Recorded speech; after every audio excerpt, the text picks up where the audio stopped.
The mythical origin. When the gods founded Japan, before emperors ruled from polished wooden palaces, before samurais imposed order with their curved swords, before art, war, and diplomacy shaped the soul of an island nation, Japan. Every bloodline, every gesture of the emperor is not seen as historical coincidence, but as the will of heaven. This origin reaches us through the Kojiki, record of ancient things, and the Nihon Shoki, Chronicle of Japan, written in the 8th century by order of the imperial court, not only as an attempt to unify the many oral traditions that circulated across the islands, but also as a political strategy to legitimize the power of the throne. Yet beyond their ideological function, these texts contain one of the most fascinating and poetic cosmogonic stories of the ancient world. In them, we are told how the Japanese archipelago was born, and who were the first to inhabit it: the gods. Everything begins in Takamagahara, the high heavenly plane, an ethereal plane where the kami, the deities of Shintoism, exist in delicate balance.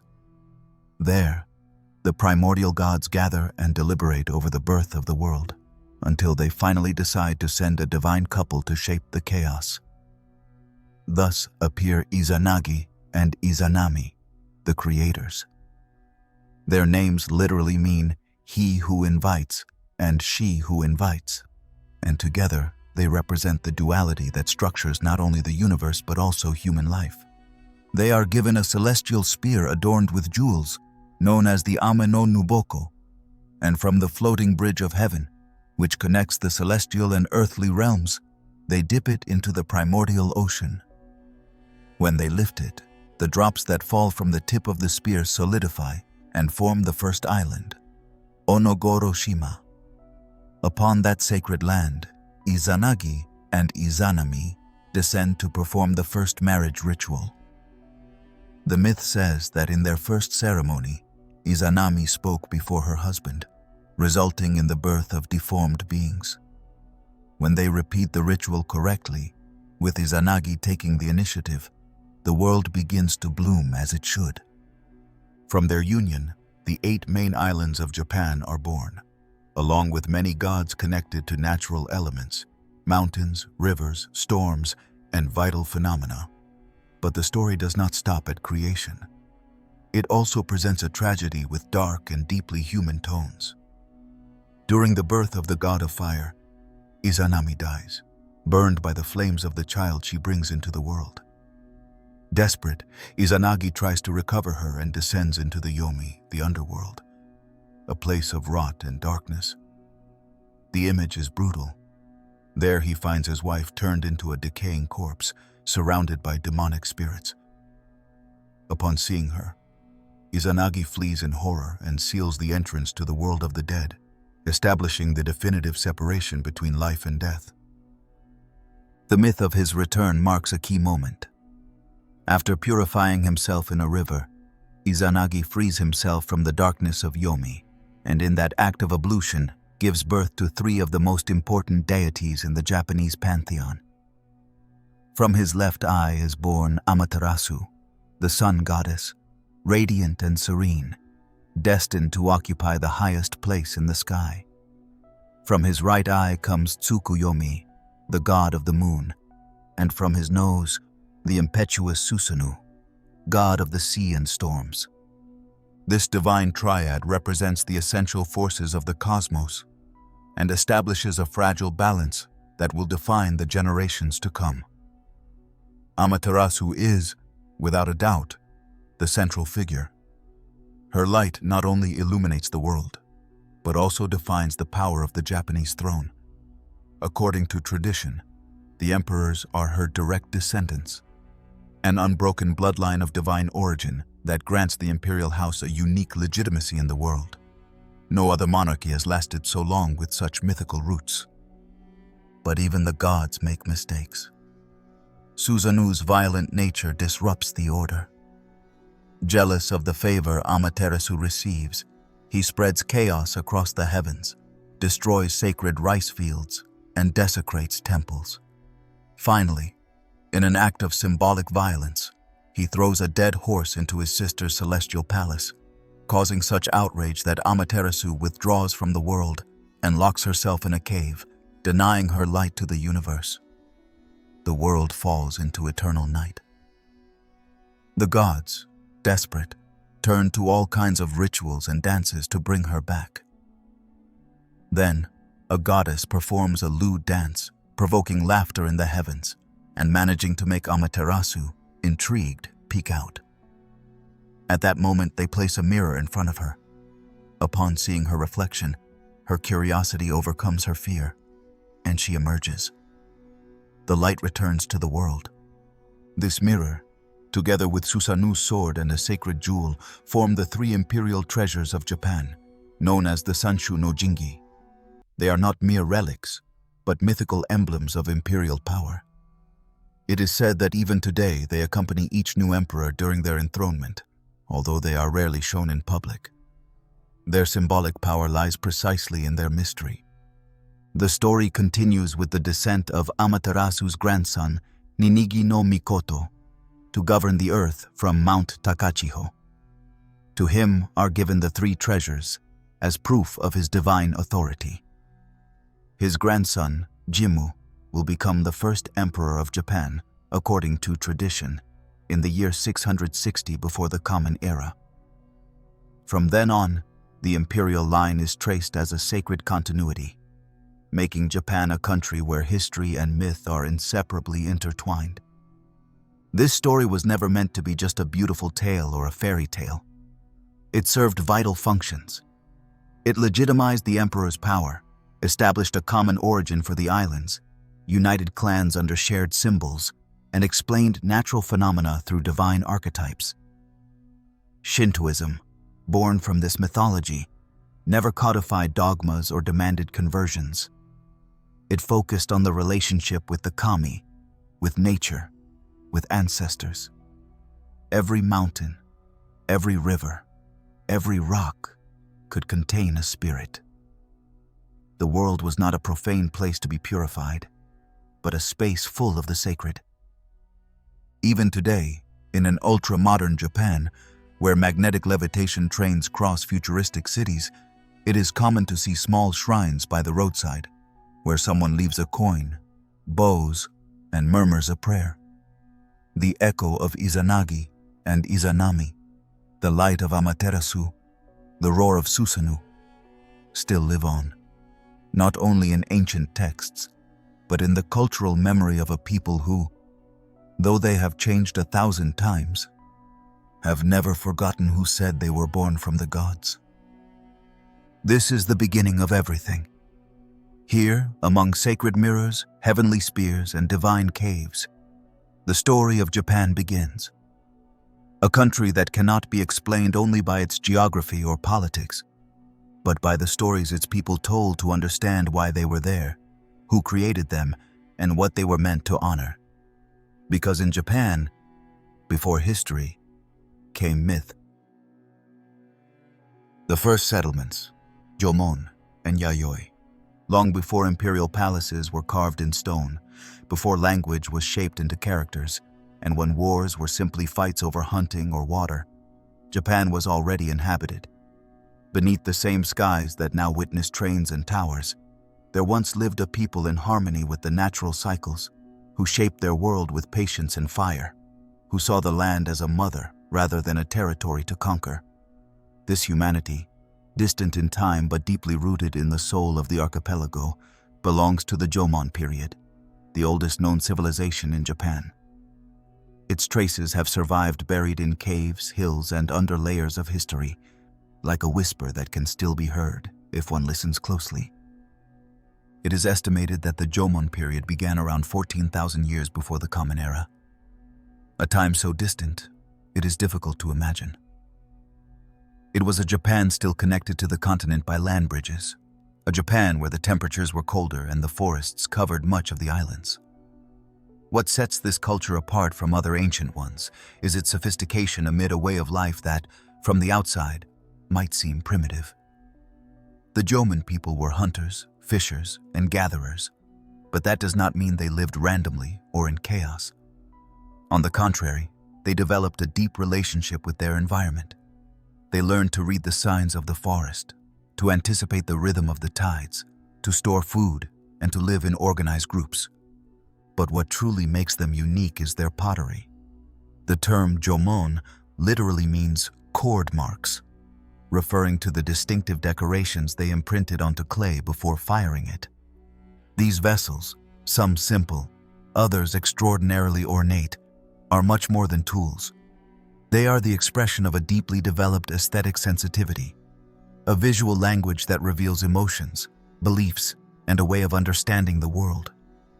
Jōmon pottery is considered among the oldest in the world, and its evolution over thousands of years shows a continuity rarely seen in other pre-agricultural cultures.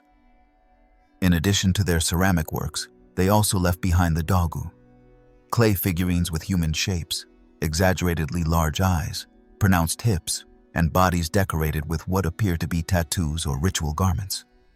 Some scholars interpret them as representations of female deities or fertility talismans, while others believe they may have been healing objects, offered in prayers for health or protection.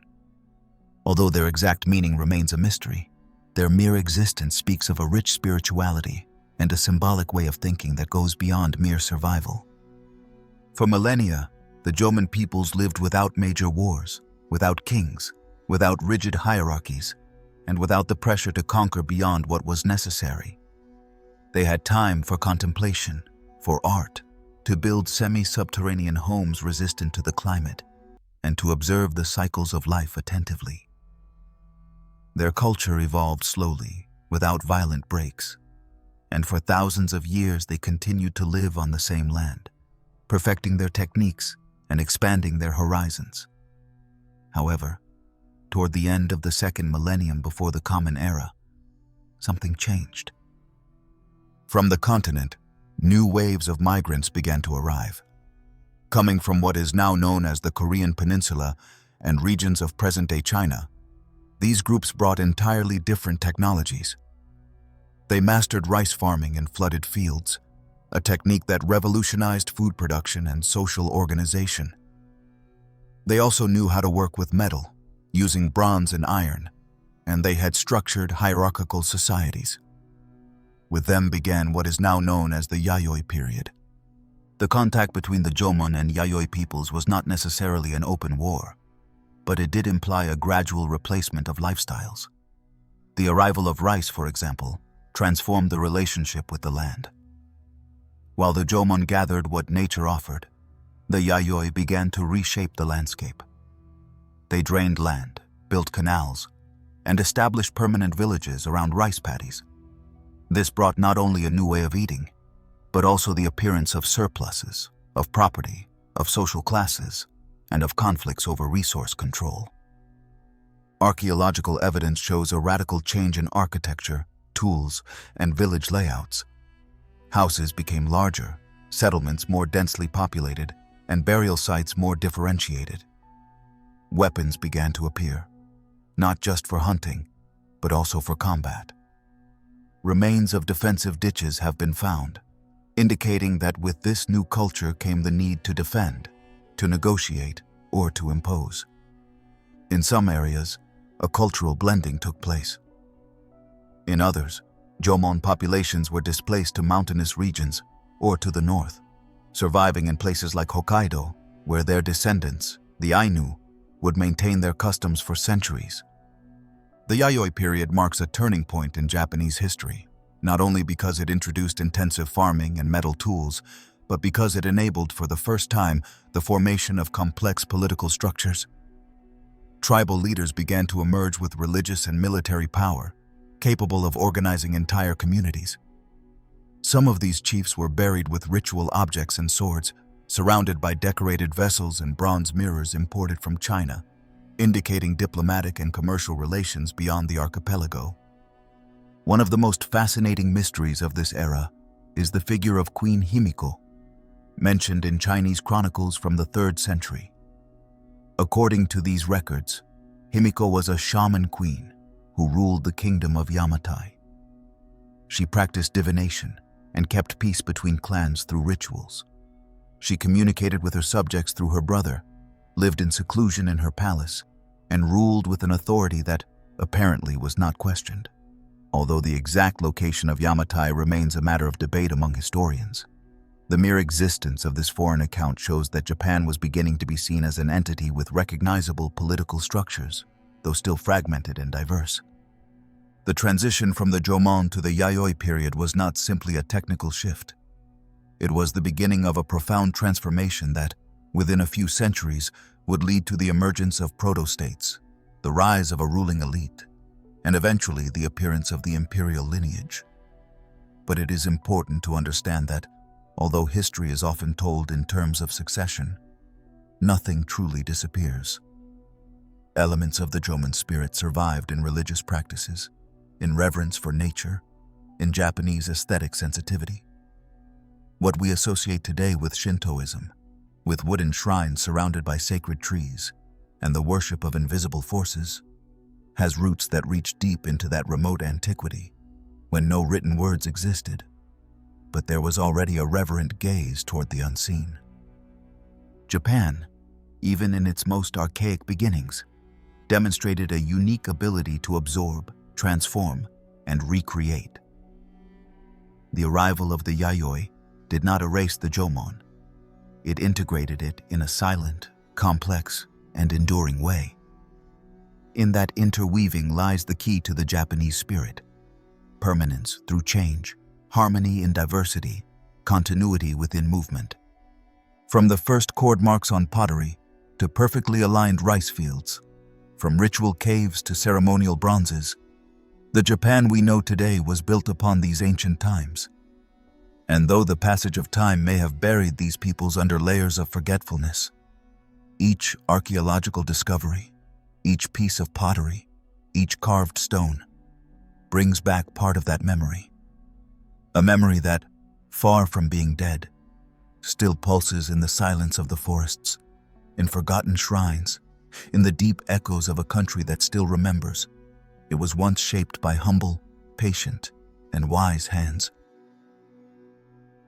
The Yamato era, the birth of the imperial state. When the silence of the primeval forests began to fill with the constant murmur of farming villages, when bronze gleamed in solemn rituals, and the echo of ancient drums resonated through the hills, Japan was already preparing for a monumental transformation. Something profound, structural, and enduring began to take shape between the 3rd and 7th centuries of our era.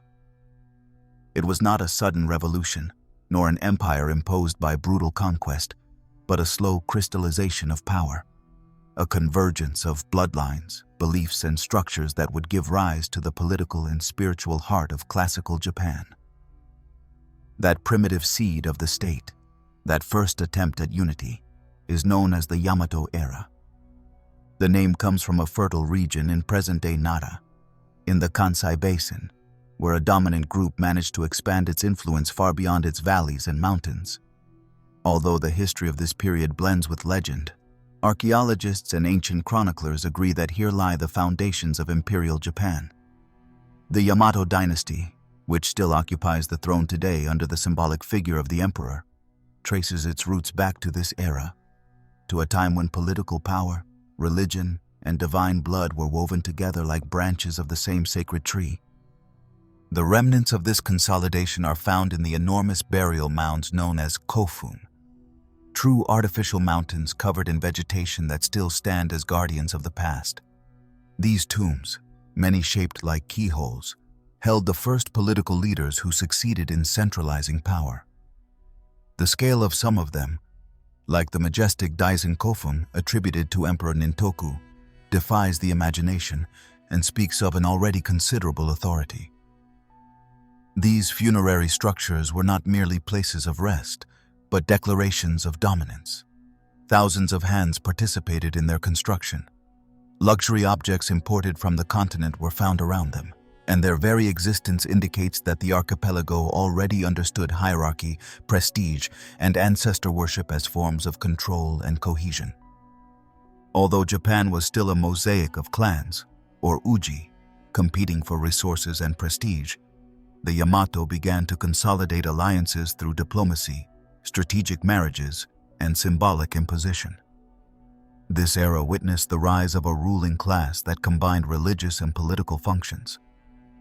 The leader of the Yamato clan was not merely a military chieftain, he was also an intermediary with the gods, a direct descendant, according to tradition, of the goddess Amaterasu. In this framework, power was sustained not so much by brute force, as by a deeply spiritual narrative that legitimized every decision and reinforced group cohesion under a sacred figure. The oldest written records by or about the Japanese from this period come, interestingly, from abroad. Chinese chronicles like the Meiji from the 3rd century describe the existence of a country called Wa, inhabited by scattered clans where a queen named Himiko ruled through magical rituals. Later in the following centuries, Japan began to send embassies to the Chinese imperial courts. These diplomatic missions sought not only recognition and trade, but also the learning of a highly developed model of civilization. From the Tang Empire, the Japanese imported an entire universe of ideas: writing, laws, administrative structures, agricultural techniques, Confucian philosophy, and Buddhist religion. The adoption of Chinese writing was one of the most decisive steps of this era. Until then, history was passed down orally, and myth blurred with reality. With the arrival of Chinese characters, or kanji, the Japanese world gained another dimension. For the first time, names, events, and beliefs could be fixed on paper. The appearance of official records and legal codes gave shape to the state apparatus, and at the same time, provided the Yamato authority with a crucial tool to organize its domain. Colossal tombs were no longer enough to command respect. Now it was necessary to administer, to record, to codify. It was also during this period that the great foundational texts of Japanese history began to be written. Although compiled in the 8th century, the Kojiki and the Nihon Shoki preserve oral traditions that date back to the Yamato era. In them, the imperial lineage is linked to the gods, tracing a sacred genealogy that justifies and eternalizes their authority. Each name, each battle, each descendant was carefully woven to form a mythological continuity that gave meaning to the present through the past. This written history was not neutral, it was a tool of power. Another decisive point was the introduction of Buddhism, brought from Korea around the mid-6th century. Although initially debated among the clans, its arrival marked a cultural and spiritual revolution. Unlike Shintoism, which revered natural forces and local kami, Buddhism offered a universal view of suffering, enlightenment, and reincarnation. Its symbolism, its temples, its golden images, and its sophisticated monastic structure offered the Yamato state a new ideological tool.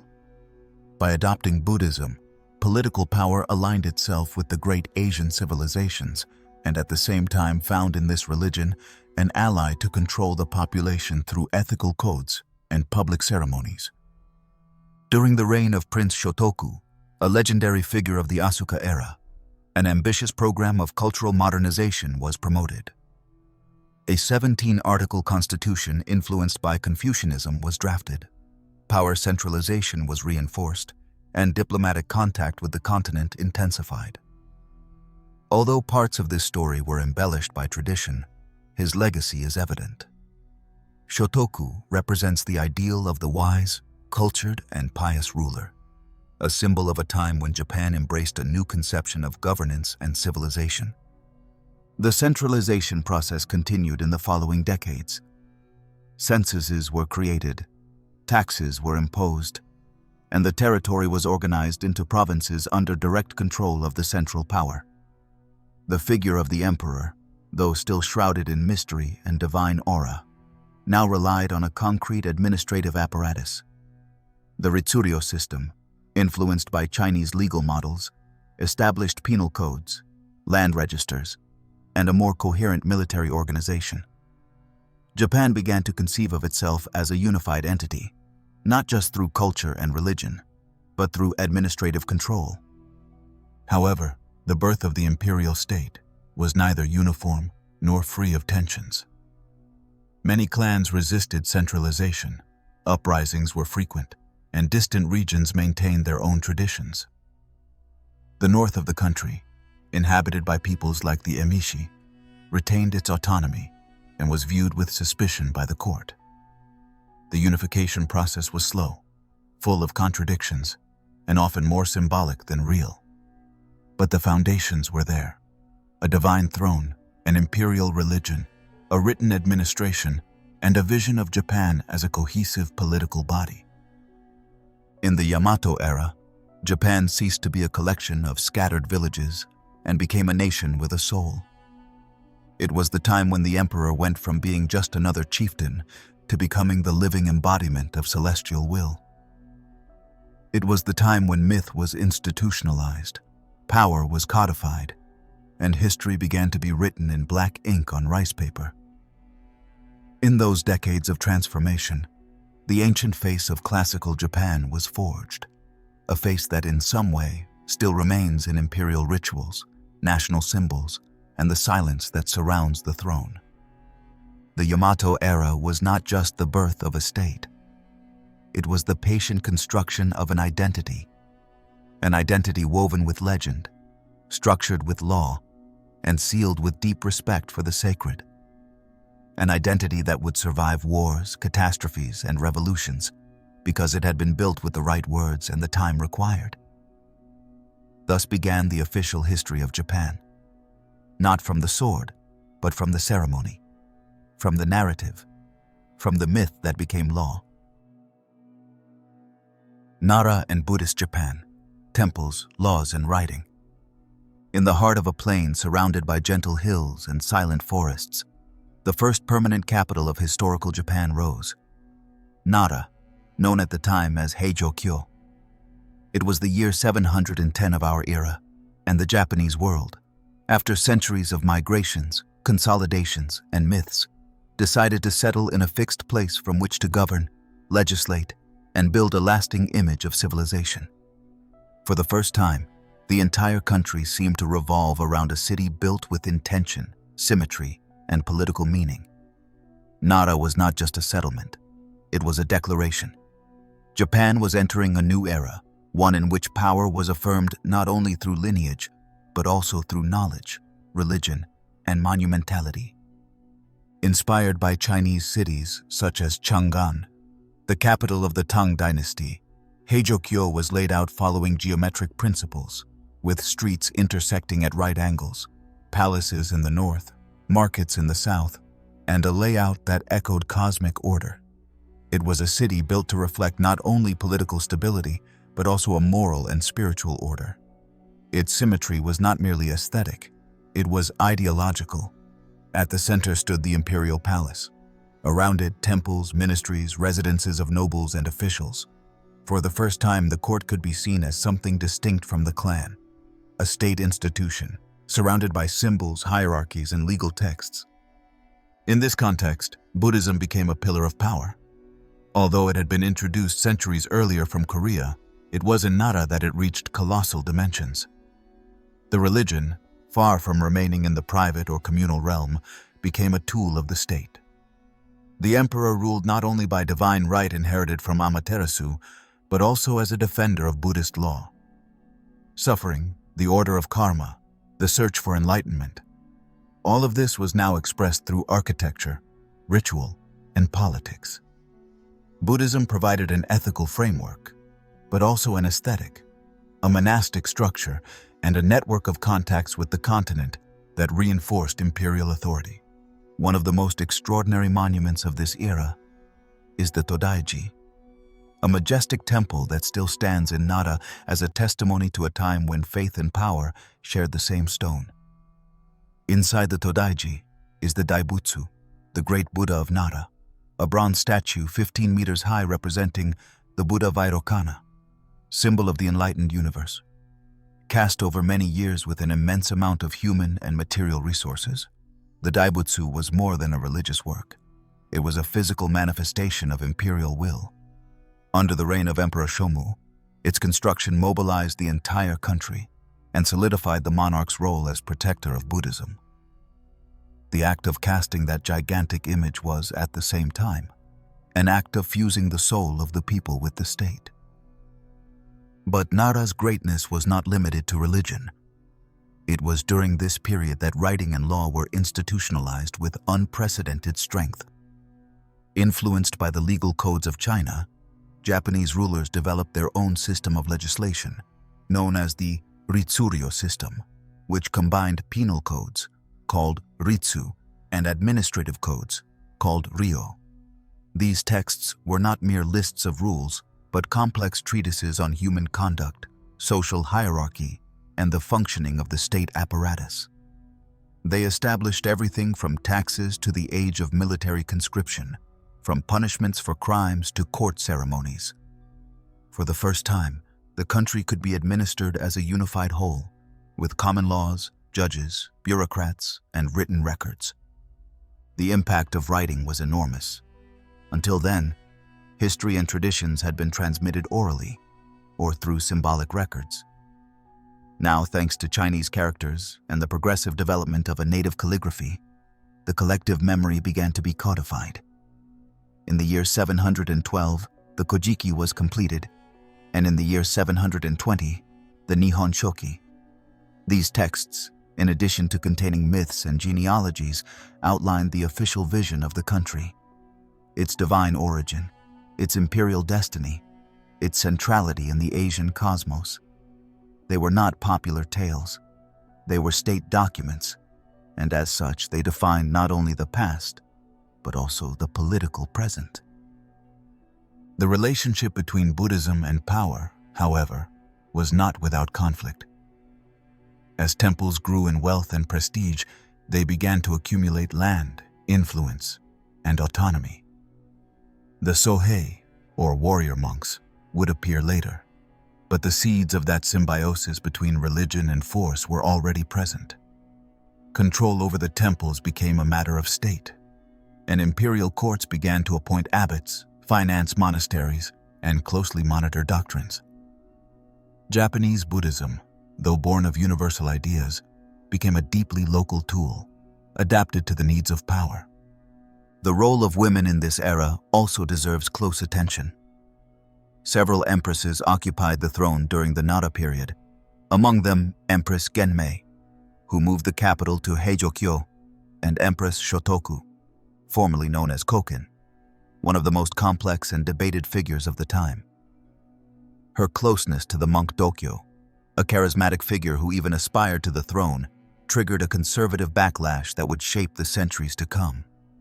After her reign, women were effectively excluded from imperial power, though it was never legally prohibited. This episode reveals how deeply power, religion, and gender were intertwined in a court striving to legitimize itself without losing control. The end of the Nara period came as a natural consequence of excessive centralization, the overwhelming weight of official Buddhism, and the saturation of interests within a court that had become dense, ceremonial, and, at times, suffocating. In the year 784, Emperor Kanmu decided to move the capital first to Nagaoka, and shortly after to Heian-kyo, the future Kyoto, thus beginning a new era of refinement and control from a city symbolically more pure. Nara, however, did not disappear. Its temples remained spiritual centers, its texts continued to define history, and its legacy left a deep mark on how Japan understood the bond between government and belief.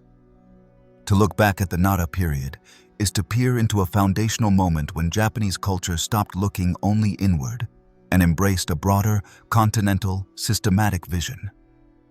It was the period in which the idea of Japan as a centralized state was powerfully embodied, a state capable of writing its own history, building temples like mountains, codifying its laws with meticulous care, and weaving Buddhism into its political DNA. None of that was accidental.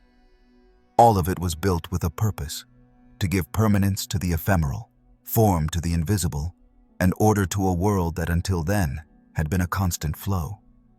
The spirit of Nara still echoes in the halls of its temples, in the geometry of its streets, and in the ancient texts that are still studied today. It was not simply a forgotten capital. It was the first act of a political and cultural work that has yet to end. Because in Japan, history is not written only with battles. It is also raised patiently, stone by stone, in the silent form of a temple that gazes at the sun. Heian, refinement, poetry, and decay. When the imperial court moved to the city of Heian-kyo in the year 794, one of the most fascinating and contradictory stages in Japanese history began. That change of capital, decided by Emperor Kanmu, was not a simple administrative relocation. It was the beginning of an aesthetic vision of power, a declaration of intent, a turn toward refined isolation that sought to avoid the religious and political turbulences that had contaminated the court in Nara. Heian, which centuries later would become Kyoto, was conceived as a refuge of harmony, a symbolically purified space where beauty, ritual, and poetry could flourish without interference. For more than 4 centuries, that city would be Japan's center of gravity, a universe unto itself that breathed through fans, multi-layered kimonos, and verses written on scented paper. The Heian period is not understood as a time of warring kingdoms or great territorial conquests, but rather as an age of extreme sophistication. It was a time when aesthetic sensitivity reached such a high level of development that, for many nobles, living meant performing a perfect role, where every gesture, every word, and every silence had to follow an invisible logic of good taste. The courtly world, enclosed between painted screens and moss gardens, became a silent theater where appearances were as important as deeds and where language turned into an almost sacred art. In this controlled and symbol-laden environment, writing reached new heights. Noble women, in particular, played a crucial role in the creation of a profoundly intimate literature, subtle and rich in refined observations on emotional life. It is impossible to speak of the Heian period without mentioning Murasaki Shikibu, author of a monumental work, Genji Monogatari, or The Tale of Genji. Considered by many scholars as the first novel in world history, this work follows Prince Genji, a melancholic and exquisite aristocrat, through his loves, exiles, losses, and reflections. He is not a hero in the Western sense, but a complex soul, shaped by impermanence and desire, caught between duty and emotion. The work, written with almost unmatched subtlety, reveals not only the customs and social codes of the time, but also a deep psychology and a poetic vision of the passage of time. Alongside Murasaki, other women like Sei Shonagon, author of The Pillow Book, offered lucid, sharp, and sometimes ironic portraits of court life. Through lists, brief scenes, and personal thoughts, Sei built a universe where the smallest details, the way snow falls on a bridge, the scent of a new incense, the manner in which someone enters a room, could reveal hidden truths. This writing, so focused on the ephemeral, is deeply influenced by the Buddhist sensitivity to impermanence, Mujo, which permeated Heian culture. Buddhism, of course, did not disappear with the capital's relocation. On the contrary, it adapted to the new environment, adopting more introspective and symbolic forms. During this period, schools like Tendai and Shingon were consolidated, brought from China by monks such as Saicho and Kukai, who introduced esoteric practices and complex rituals focused on meditation, the repetition of mantras, and the use of mandalas as gateways to transcendental knowledge. These movements gave Buddhism a new intellectual appeal, but also distanced it from the masses. Religion became a world of initiates, of sages retreating to the mountains in search of enlightenment far from the court's bustle. Meanwhile, the state, although still nominally led by the emperor, began to shift toward a structure dominated by aristocratic clans. The most influential of all was the Fujiwara clan, which perfected a strategy of control based on marriage and administration. Instead of seizing power by force, the Fujiwara absorbed it from within. They married their daughters to emperors, controlled the imperial council, and assumed key functions within the court. The emperor's figure was gradually reduced to a ceremonial symbol, while the regents, especially the Sessho and Kanpaku, managed real affairs with silent and effective hands. This model of government, based on refinement and seclusion, worked for a time, but began to show deep cracks. While the court got lost in debates about the correct color combination for a winter kimono, or the exact moment to write a love poem, the real country, beyond Heian's walls, continued on with very different needs. The provinces began to escape central control, and official positions became mere honorary titles, incapable of enforcing authority. Local figures emerged: military governors, large landowners, armed clans, who began to exercise real power in their regions, often with no effective connection to the imperial court. This distance between the appearance of power and its actual exercise is one of the most tragic and revealing features of the Heian period. While the center clung to an idealized vision of the world, the periphery began to reorganize around strength, strategy, and military capability. It was the prelude to a feudal Japan that would be born amid conflicts, secret alliances, and civil wars. But at that moment, the storm had not yet erupted. The court still revolved around itself, unable to perceive the cracking of the ground beneath its feet. However, it would be unfair to view this period only as a foreseen decline. The Heian era left a legacy that remains alive in Japanese culture to this day. Literary language, the aesthetics of detail, the passion for form, the music of koto and biwa, the colors of the seasons as emotional experiences, all of that comes from this time when sensitivity was the center of the world. Even in its disconnection from reality, the Heian court built a masterpiece of civilization. And as often happens with great cultures enclosed in their own splendor, its fall was silent, more like a slow decay than a catastrophe. In the final centuries of the Heian period, conflicts between clans such as the Taira and the Minamoto began to intensify dangerously. What started as courtly disputes turned into armed confrontations. The provinces became latent battlefields. The warrior aristocracy emerged as a new political actor. The balance was breaking, little by little, from the roots. And although the court still maintained its symbolic prestige, the days of poetry and perfumes were coming to an end. Heian was a long dream, sometimes delicate, sometimes fragile, full of soft lights and lingering shadows. A dream where the word was more powerful than the sword, but also a dream that, for refusing to wake up, ended up paralyzed. Even so, its echo remains. In every Zen garden, in every haiku that captures the ephemeral, in every gesture that balances form and emotion, the Heian era still breathes. Because there are times that, even when they fall, do not disappear. They transform into legacy. And Heian, with its extreme refinement and melancholic decline, is one of the most beautiful and mysterious legacies that Japan has offered to the world. The Shadow of the Samurai. Taira versus Minamoto. As the Heian era slipped towards its twilight, like a withered flower that still holds its fragrance, the center of Japanese political power began to shift. What had once been decided with brushstrokes of poetry or graceful movements in the court was now being resolved with steel, strategy, and loyalties forged on the battlefield. Courtly elegance gave way to the efficiency of warriors, and through the cracks of Kyoto's splendor, the names of clans that would shake the foundations of the old order began to emerge. Among them, two shone with an ominous glow, like torches in the dark: the Taira and the Minamoto. Both clans shared an imperial origin. They were descendants of collateral branches of the royal family, removed from the throne, but not from ambition.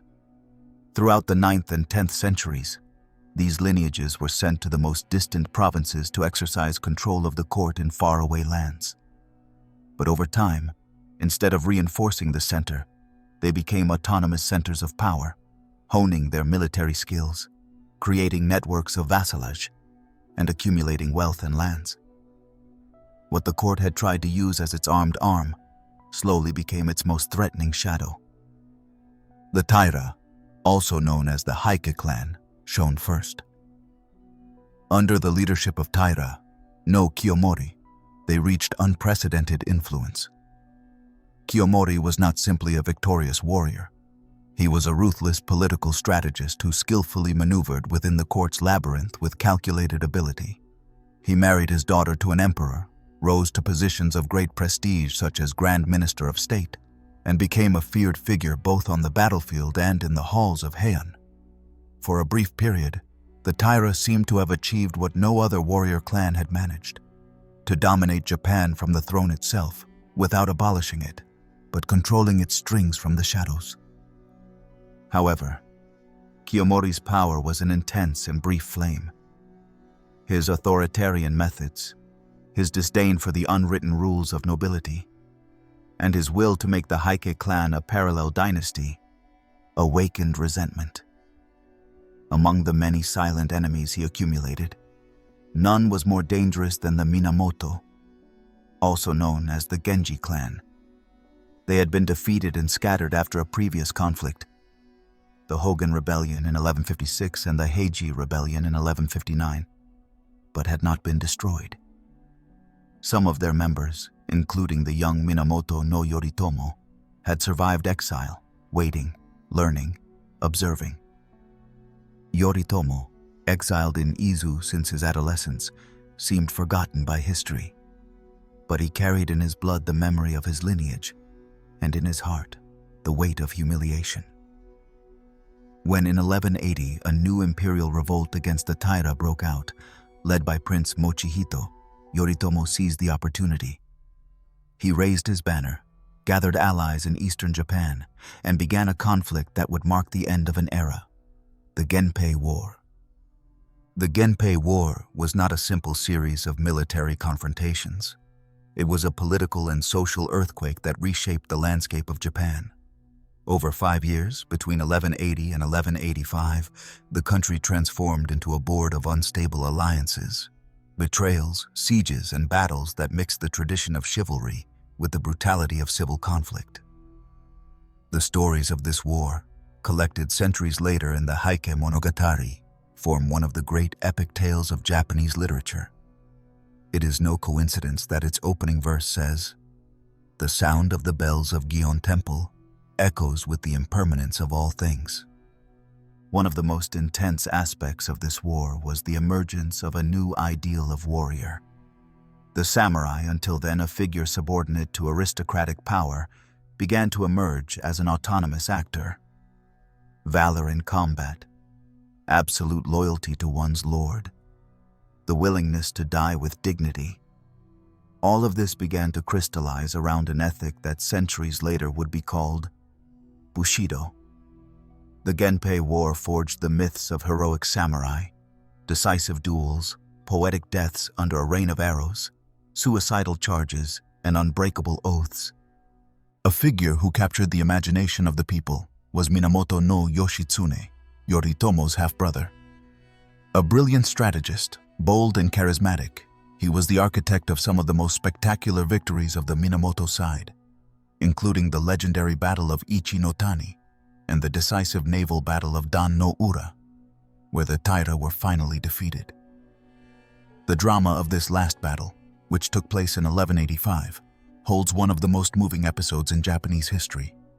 The widowed Empress Taira no Tokiko, together with the young Emperor Antoku, only 6 years old, threw themselves into the sea with the child in her arms to avoid capture.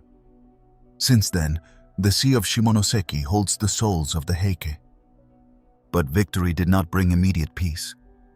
Yoritomo, now the undisputed leader, distrusted his brother Yoshitsune. The tensions between them turned into relentless persecution. Yoshitsune fled, was betrayed, and was finally killed in the north under circumstances surrounded by legend. His figure, tragic and heroic, was elevated to the status of martyr and symbol of the virtuous warrior, sacrificed by corrupt power. Yoritomo, for his part, did not let feelings get in the way of his objectives. In 1192, he received the title of shogun, granted by the imperial court. With that act, the shogunate was officially born, a new model of government where real power resided in the military leader, and the emperor remained as a ceremonial figure. The world had changed. The Heian court no longer set the rhythm of the country. Poetry had given way to the rule of steel. The figure of the samurai, once a servant of the aristocrats, had taken root at the heart of power. The Kamakura shogunate, established by Yoritomo, would be the first of several military governments that would dominate Japan for the next 7 centuries. The seed planted in the Genpei War had grown strong and forever altered the nation's structure. The struggle between Taira and Minamoto was much more than a conflict between clans. It was the death knell of the Heian era and the birth of a Japan ruled by the sword. It was the transformation of a country of rituals into a country of military duties. It was the moment when history turned towards a new direction, where loyalty, honor, and combat would define the national ethic for centuries. And although the names of emperors, courtiers, and poets were left behind, the collective memory blossomed with the deeds, oaths, and tragedies of those who wielded the bow and the katana in defense of their clan. From that moment on, the samurai would no longer be a shadow on the margins of power. They would become its protagonist, and Japan, land of gods, poets, and emperors, began to walk the long path of the warrior. The Kamakura shogunate, the era of the Bakufu. When the Battle of Dan no Ura marked the end of the Genpei War, the balance of the Japanese world changed forever. It was no longer courtly poetry, nor the divine descent of the emperor that upheld the order of the country, but rather the will of the military clans that had taken power with determination, iron, and strategy. In that moment of total reconfiguration, a new model of government arose, one that would completely redefine the relationship between politics and the sword, between law and loyalty. The Bakufu, literally tent government, a symbolic expression of military command in times of war, which became a permanent structure under the figure of the shogun. Thus was born the Kamakura shogunate, and with it, the first samurai government regime in the history of Japan. The founder of this new order was Minamoto no Yoritomo, that young exile who had gathered allies in the east of the country and led the decisive offensive against the Taira. His rise, however, was not a simple change of dominant figures. It was the establishment of a system that broke with centuries of courtly centralism and decentralized power to adapt it to the reality of a feudal nation in formation. Yoritomo did not destroy the figure of the emperor, but he did reduce it to a ceremonial presence. From Kamakura, a coastal city south of what is today Tokyo, he established a parallel center of government to Kyoto, one that did not need imperial protocol to act, but rather the obedience of clans and control of the lands. Unlike the imperial government, based on ancestral lineages and inherited rights, the Bakufu was a practical machine. It relied on bonds of fidelity between lords and vassals, known as gokenin, samurai, who swore direct loyalty to the shogun in exchange for protection and land. This structure of personal loyalties replaced the old bureaucratic system of ritsuryo and turned the country into a network of territories administered by warriors, each with their fortress, their laws, and their army. The law of the Bakufu was written both in decrees and in pacts of honor, and its strength did not depend on a written constitution, but on the given word and immediate punishment of the traitor. The figure of the shogun was not that of an alternative emperor. His power was military, direct, and effective. Yoritomo, aware of the risk of repeating the mistakes of his predecessors, ruled with a firm hand, maintaining control over his allies, and even eliminating those he considered threats, including members of his own family. But his death in 1199 left a dangerous vacuum. The system he had created was efficient while he lived, but it was not designed to withstand the internal struggles that inevitably would break out after his disappearance. Thus began the rise of a new group within the Bakufu, the Hojo, a political family linked to Yoritomo by marriage, who knew how to manipulate the levers of power after his death. Through a figure known as Shikin, or regent of the shogun, the Hojo took effective control of the government for more than a century. The shoguns who followed were mostly puppets, appointed for convenience, while the Hojo managed the country with bureaucratic efficiency and cold political intelligence. During the Hojo government, the Bakufu institutionalized its authority with increasingly sophisticated structures.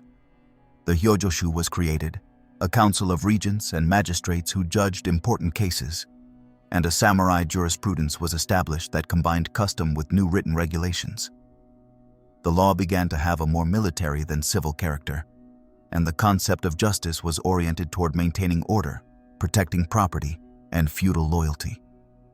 The spirit of this justice was neither abstract nor philosophical.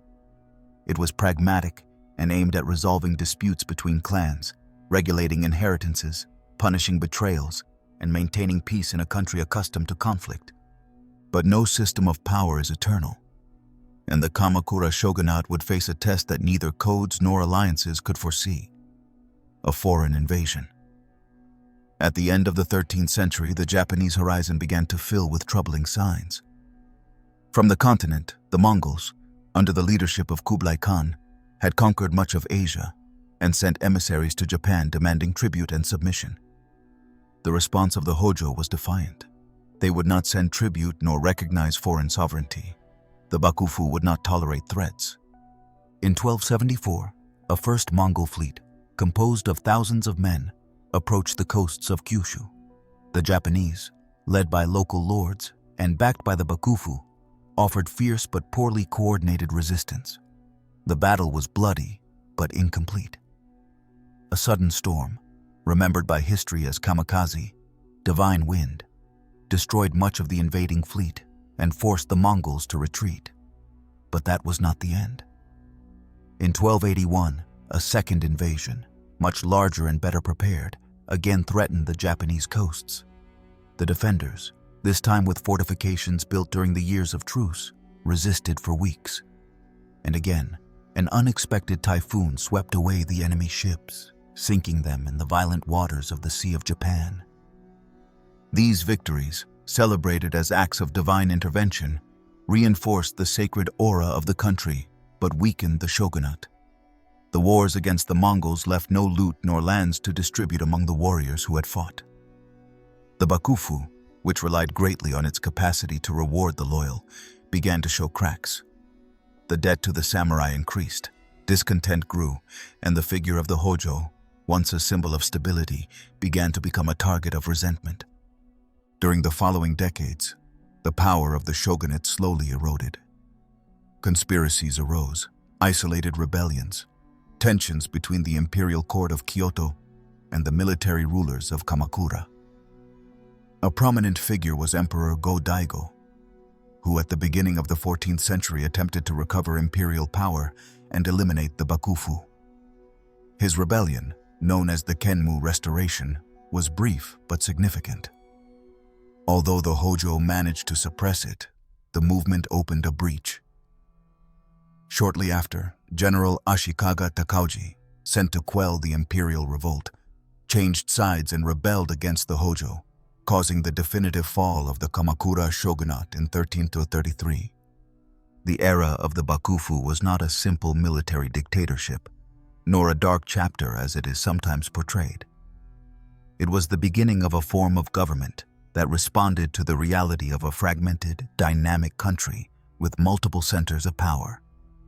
The figure of the samurai was consolidated as an archetype, and with it, an ethic of loyalty, discipline, and determination that would leave a mark on Japanese culture forever.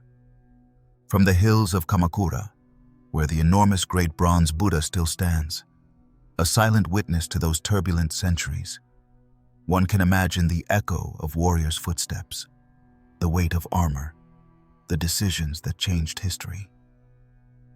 It was there, far from the court, far from the imperial myth, where Japan discovered that the sword, well wielded, could govern as deeply as the word. The Kamakura shogunate was more than an era of warriors. It was the laboratory where the political soul of medieval Japan was defined. And that soul, hardened in war but ordered in custom, would continue to beat for centuries, in every castle, in every oath, in every silence held before drawing a katana. The Mongols and the fury of the Kamikaze. In the final years of the 13th century, when the known world trembled under the footsteps of the Mongol horsemen, Japan experienced a tense calm, a kind of respite between the internal storms that had marked the previous centuries. The Kamakura shogunate maintained control through a complex network of vassalage, with the Hojo acting as invisible regents behind the figure of the shogun. Although the system was not perfect, it at least managed to contain the territorial fractures that constantly threatened to open. However, far from the archipelago, in the vast steppes of the Asian continent, a colossal force was rising with an ambition that knew no limits. The Mongol Empire, led by Kublai Khan, grandson of Genghis Khan, was expanding like a fire that consumed everything in its path. China, Korea, Vietnam, Persia. Every border seemed to give way before its devastating push. Sooner or later, its eyes would rest on the islands to the east, that insular territory which until then had been observed from a distance, like a mysterious corner beyond the reach of chaos. The first sign came in the form of words. Not war cries, but diplomatic letters.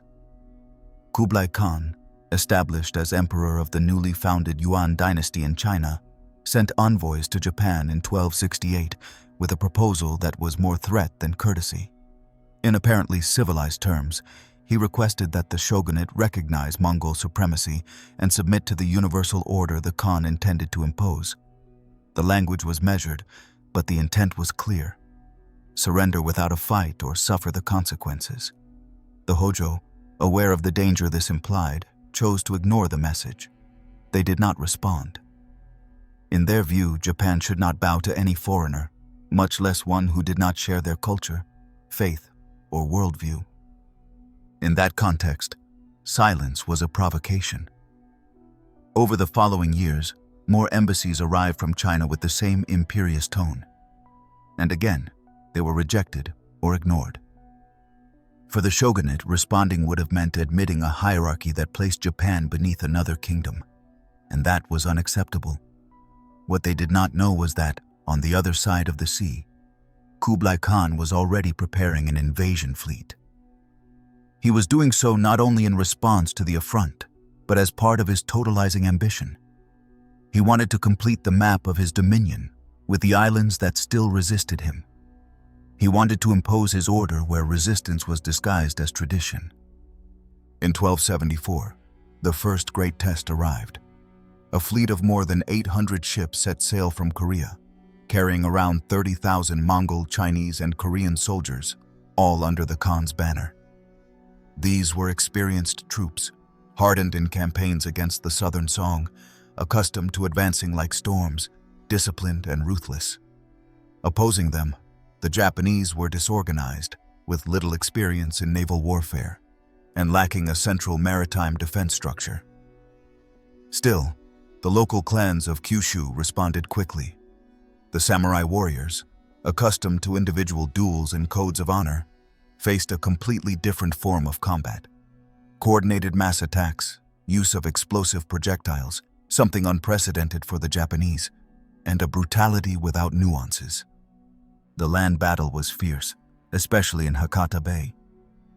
The Japanese defended bravely, but they were clearly at a tactical disadvantage.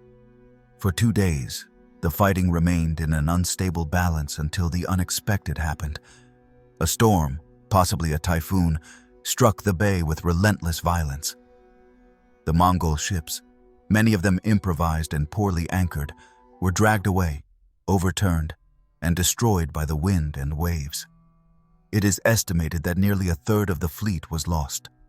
The surviving soldiers, bewildered, fled or were killed on land. The invasion had failed. For the Japanese, the storm was not a mere meteorological coincidence. It was a sign, a divine intervention. They named it Kamikaze, the wind of the gods, and that concept would be forever engraved in the national imagination. In their interpretation, it was proof that Japan was protected by celestial forces, by the kami, by the very sacred energy that since mythical times had founded the archipelago. The message was clear. No foreigner should conquer these islands, and if they tried, they would be punished by heaven. But Kublai Khan was not intimidated by the storms. It took him 7 years to prepare, but in 1281, he launched a second invasion, much more ambitious. This time, the fleets were built with greater care, in larger numbers, and with more troops. More than 140,000 soldiers divided into 2 armies, one departing from Korea, the other from southern China. The idea was a crushing pincer attack, leaving no escape for the Japanese defenders. But the Japanese had also learned. In the years following the first invasion, the shogunate had ordered defensive walls to be built along Hakata Bay, reinforced local mobilization, and prepared the samurai clans for a war of resistance. The invading fleet was forced to wait at sea, searching for the right moment to land. For over 50 days, the troops remained aboard, suffering shortages, disease, and the weariness of waiting. The samurai took advantage of every night to attack with small boats, set enemy ships on fire, and strike quickly before retreating. The situation became unsustainable. And then, once again, nature spoke. A second typhoon struck with fury. The fleet was destroyed. Ships were broken in two. Thousands of soldiers drowned, a massacre without the need for swords. The disaster was total. This second defeat marked the end of the Mongol attempts to invade Japan. Kublai Khan, humiliated and exhausted, had to accept that the sea had imposed a limit on his empire. And in Japan, the notion of kamikaze was consolidated as a symbol of national identity, an almost religious certainty that the country was destined to remain free, guarded by invisible forces that had guided its history since the times of Izanagi and Amaterasu. However, beyond the mystical victory, the practical consequences for Japan were more complex. The defense campaigns had been extremely costly. The shogunate had no conquered lands to distribute as rewards to the warriors who had fought. There was no loot, no material glory, only ruins, fatigue, and unmet expectations. Discontent began to grow among the samurai, especially in those clans that expected to be compensated for their loyalty. The Bakufu system, already tense since Yoritomo's death, began to show signs of exhaustion. The shogunate's moral prestige had reached its highest point with the victories against the Mongols, but its ability to maintain the feudal structure weakened day by day. What came next was a slow process of decomposition that would culminate in the fall of the Kamakura shogunate a few decades later. The wars against the Mongols had shown that Japan could resist the impossible, but they had also revealed the fragilities of its political system. The tension between ideals of loyalty and unresolved realities of reward at that moment would open deep wounds. Still, the memory of those years remained intact, transformed into legend. The samurai who resisted the invasions, the winds that swept away the enemy, the conviction of being protected by a will beyond the human. All of that continued to feed the Japanese spirit for generations. And centuries later, in another tragic context, during the Second World War, the term kamikaze would resurface, with a dark and painful meaning but with the same symbolic roots. Dying to protect the sacred land, becoming part of the divine wind that prevents conquest. But in the 13th century, the kamikaze was still a miracle and hope. It was the roar of the sea as the country's shield. It was the moment when the fury of nature aligned with the destiny of a nation. It was the instant when the gods, perhaps, did respond. The fall of Kamakura and the fracture of power. When the dust from the Mongol invasions settled on the coasts of Kyushu and the calm waters of the Sea of Japan regained their peaceful silhouette, the Kamakura shogunate found itself on the edge of a silent abyss. They had survived the greatest external threat of their time, successfully defending the islands thanks to the courage of their samurai. and the unpredictable winds of the Kamikaze. But victory did not bring stability. On the contrary, it left the regime exhausted, fractured from within, and without resources or vision to sustain the structure that Minamoto no Yoritomo had consolidated decades earlier with cunning, violence, and discipline. The fall of the Kamakura shogunate was not a sudden cataclysm, but a collapse by wear and tear, an implosion born from broken promises, unresolved tensions, and the inability to adapt to a new political landscape that demanded more than feudal loyalties and warrior rituals. The first symptom of weakness appeared in the relationship between the central power and the provincial warriors. During the confrontations with the Mongols, the shogunate had mobilized thousands of samurai, promising rewards that never arrived.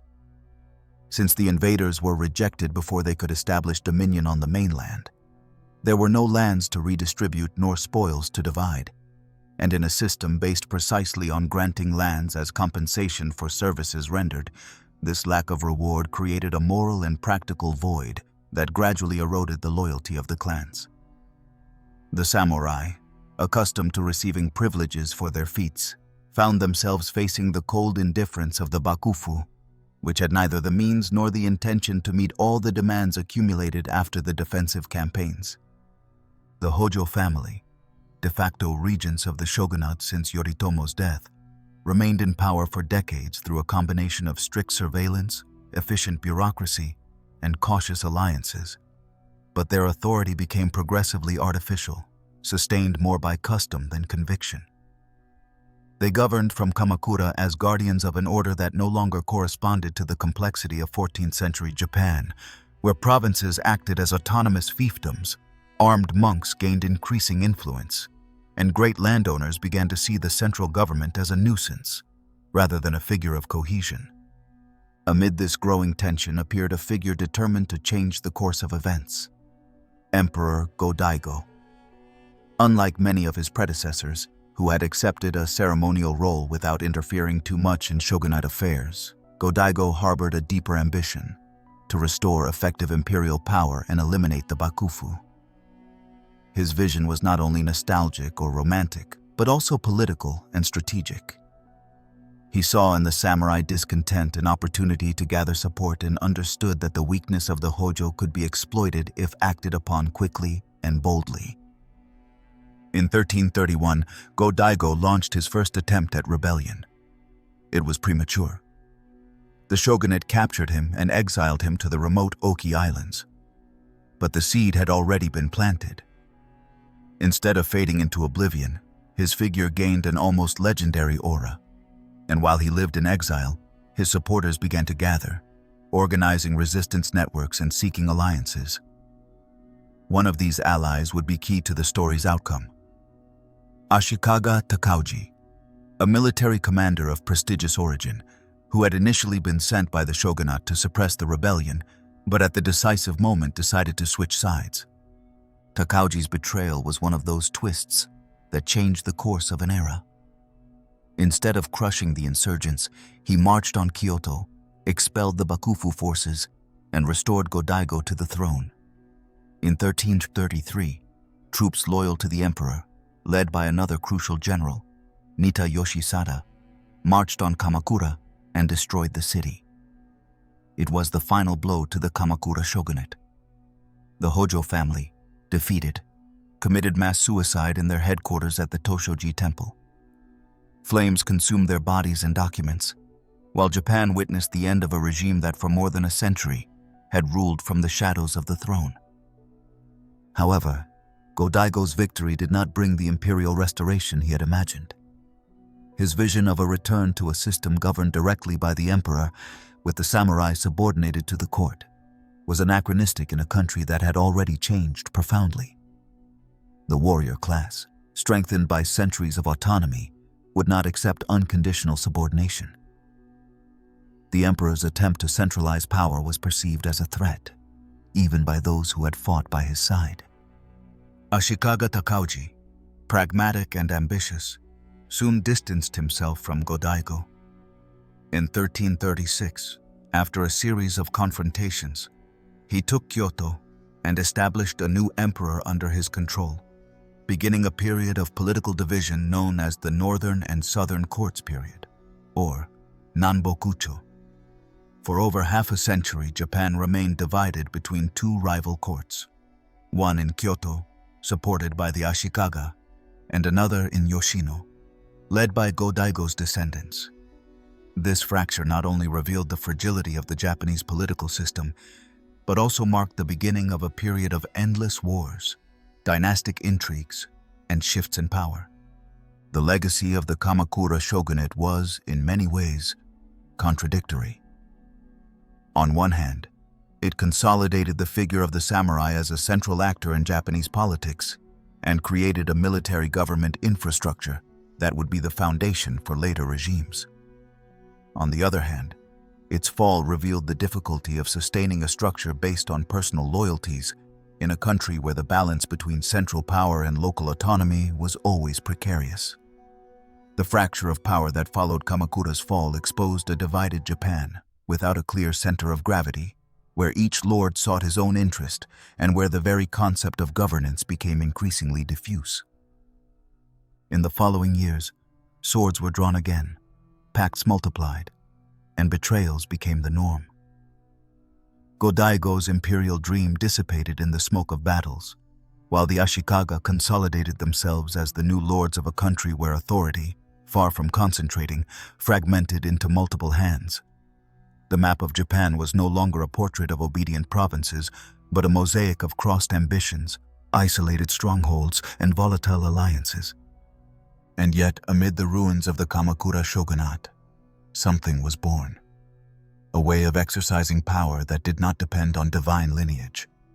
A conception of politics where effectiveness mattered more than blood, and an idea of Japan as a territory in constant dispute, not between chaos and order, but among multiple forms of control.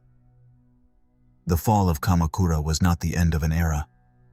It was the beginning of a long labyrinth.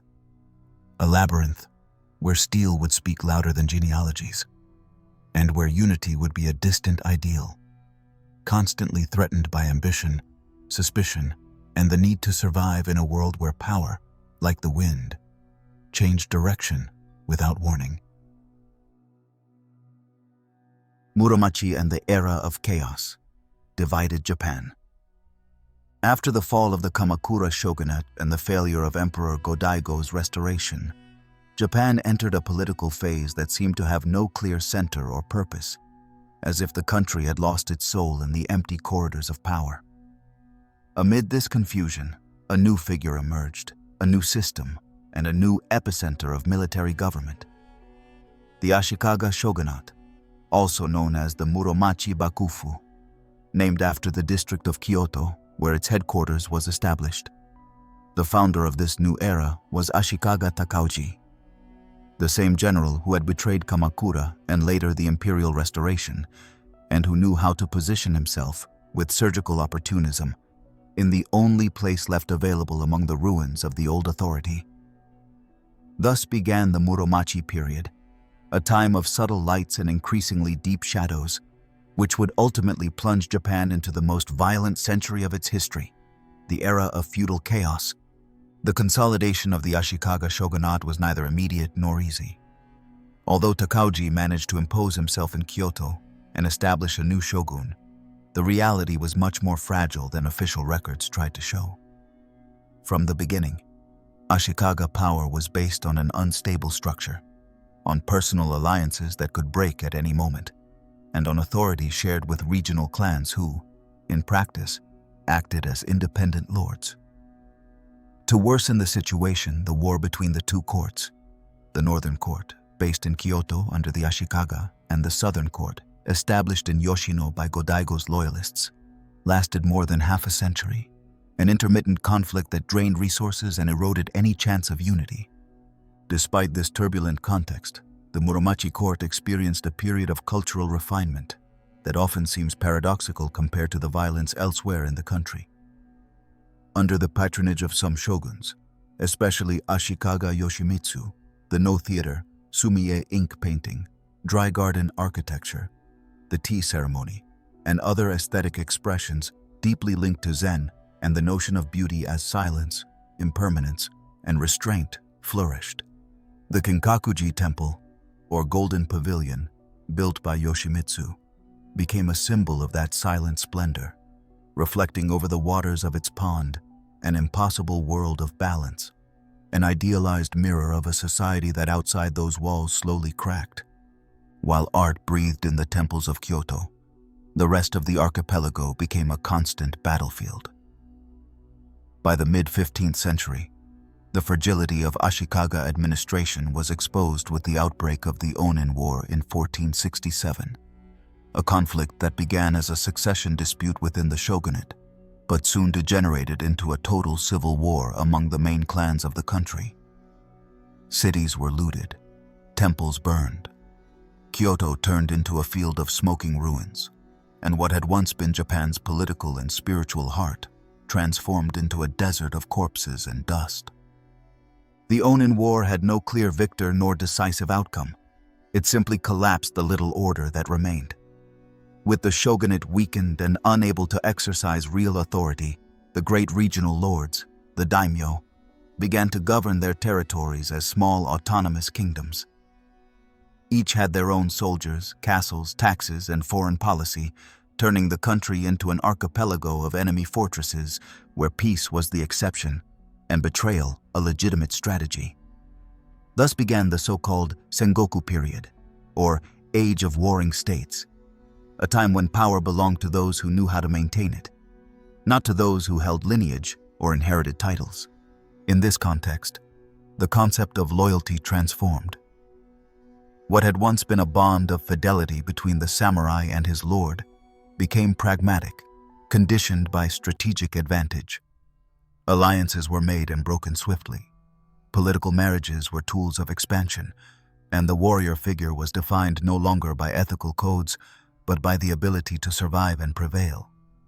It was a world of castles and sieges, spies and ambushes, where the most successful leaders were those capable of adapting to chaos, shaping it, and eventually imposing themselves over it.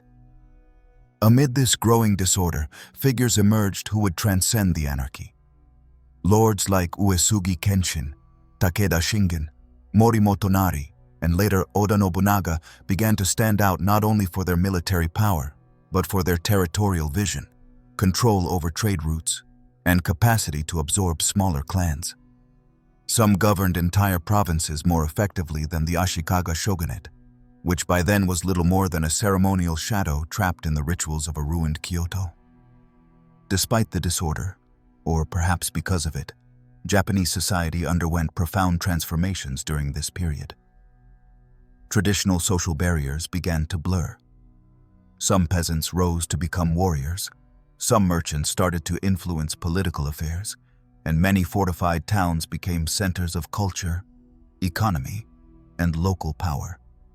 Contact with the outside world, which had been limited, also began to increase. By the mid-16th century, the first Portuguese traders and missionaries arrived, bringing gunpowder, firearms, clocks, and above all, a new faith, Christianity. These elements started to alter the military and religious balance in many regions, opening a new chapter in the complex interplay between tradition and change. Viewed from afar, the Muromachi period seems a constant contradiction. On one hand, it represents the flourishing of some of the deepest expressions of the Japanese soul: Zen, aesthetic minimalism, the concept of wabi-sabi, and on the other, it is the prelude to the bloodiest century in the country's history. It is a moment when civilization and barbarism coexist, sometimes even within the same person, as if Japan had divided not only politically but also spiritually, between the contemplation of beauty and the practice of destruction. The figure of the shogun, who in Kamakura times had concentrated effective power, became a decorative piece within a collapsing theater.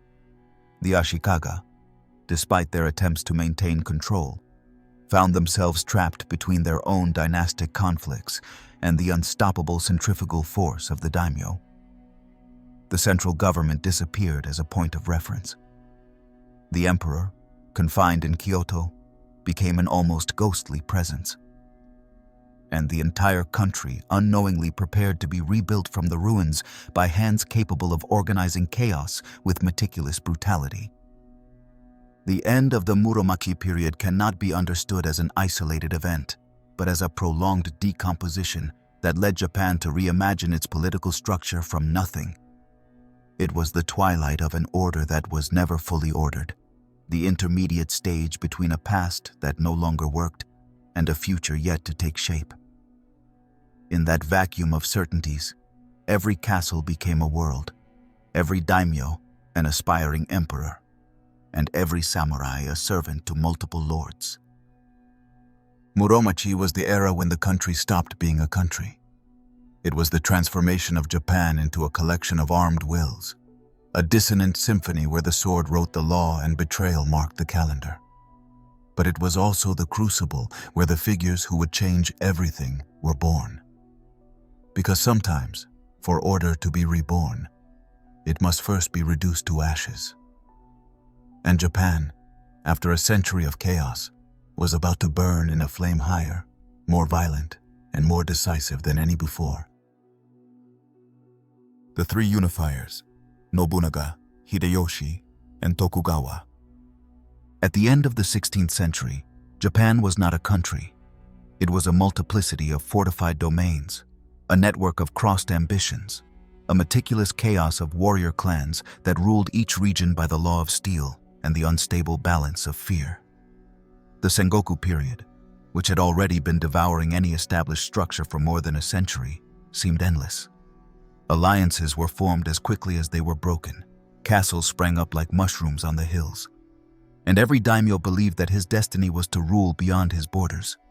But in the midst of that violent and fascinating disorder, three consecutive figures began to emerge who, with completely different styles, personalities, and visions, changed the course of Japanese history forever. They were Oda Nobunaga, Toyotomi Hideyoshi, and Tokugawa Ieyasu. Three men with a single obsession: to unify Japan under one power. The first to challenge the chaos with a clear and ruthless will was Oda Nobunaga, lord of a small domain in Owari, in central Honshu. From a young age, he showed signs of being an atypical strategist, irreverent, iconoclastic, impatient with tradition, and without any hesitation to use extreme violence to achieve his goals. In 1560, Nobunaga achieved an unexpected victory at the Battle of Okehazama against Imagawa Yoshimoto, a daimyo far more powerful and with a numerically superior army. That victory, achieved through a bold ambush during a storm, earned him a place among the great players on the Sengoku board. From then on, his rise was unstoppable. What distinguished Nobunaga was not only his military genius, but also his deeply modern and unsettling vision of power. For him, the unity of Japan was a possible goal, but it required breaking with the medieval structures that hindered progress. He abolished privileges of temples and aristocrats, promoted commerce, protected merchants, and decisively supported the use of firearms, transforming the art of war. At the Battle of Nagashino, in 1575, he used arquebusiers in rotating formations to decimate the cavalry of the legendary Takeda Shingen, proving that gunpowder, well employed, could overcome centuries of warrior tradition based on hand-to-hand combat. But his pragmatism went even further. Nobunaga understood that spiritual power was as important as military power, and therefore he launched a frontal offensive against the warrior monks of the Buddhist temples, particularly against the fortified enclave of Enryakuji on Mount Hiei. In 1571, he ordered its total destruction, burning temples and massacring thousands of monks in an act that shocked even his contemporaries. It was not an excess, but a message. No one should stand between him and unification.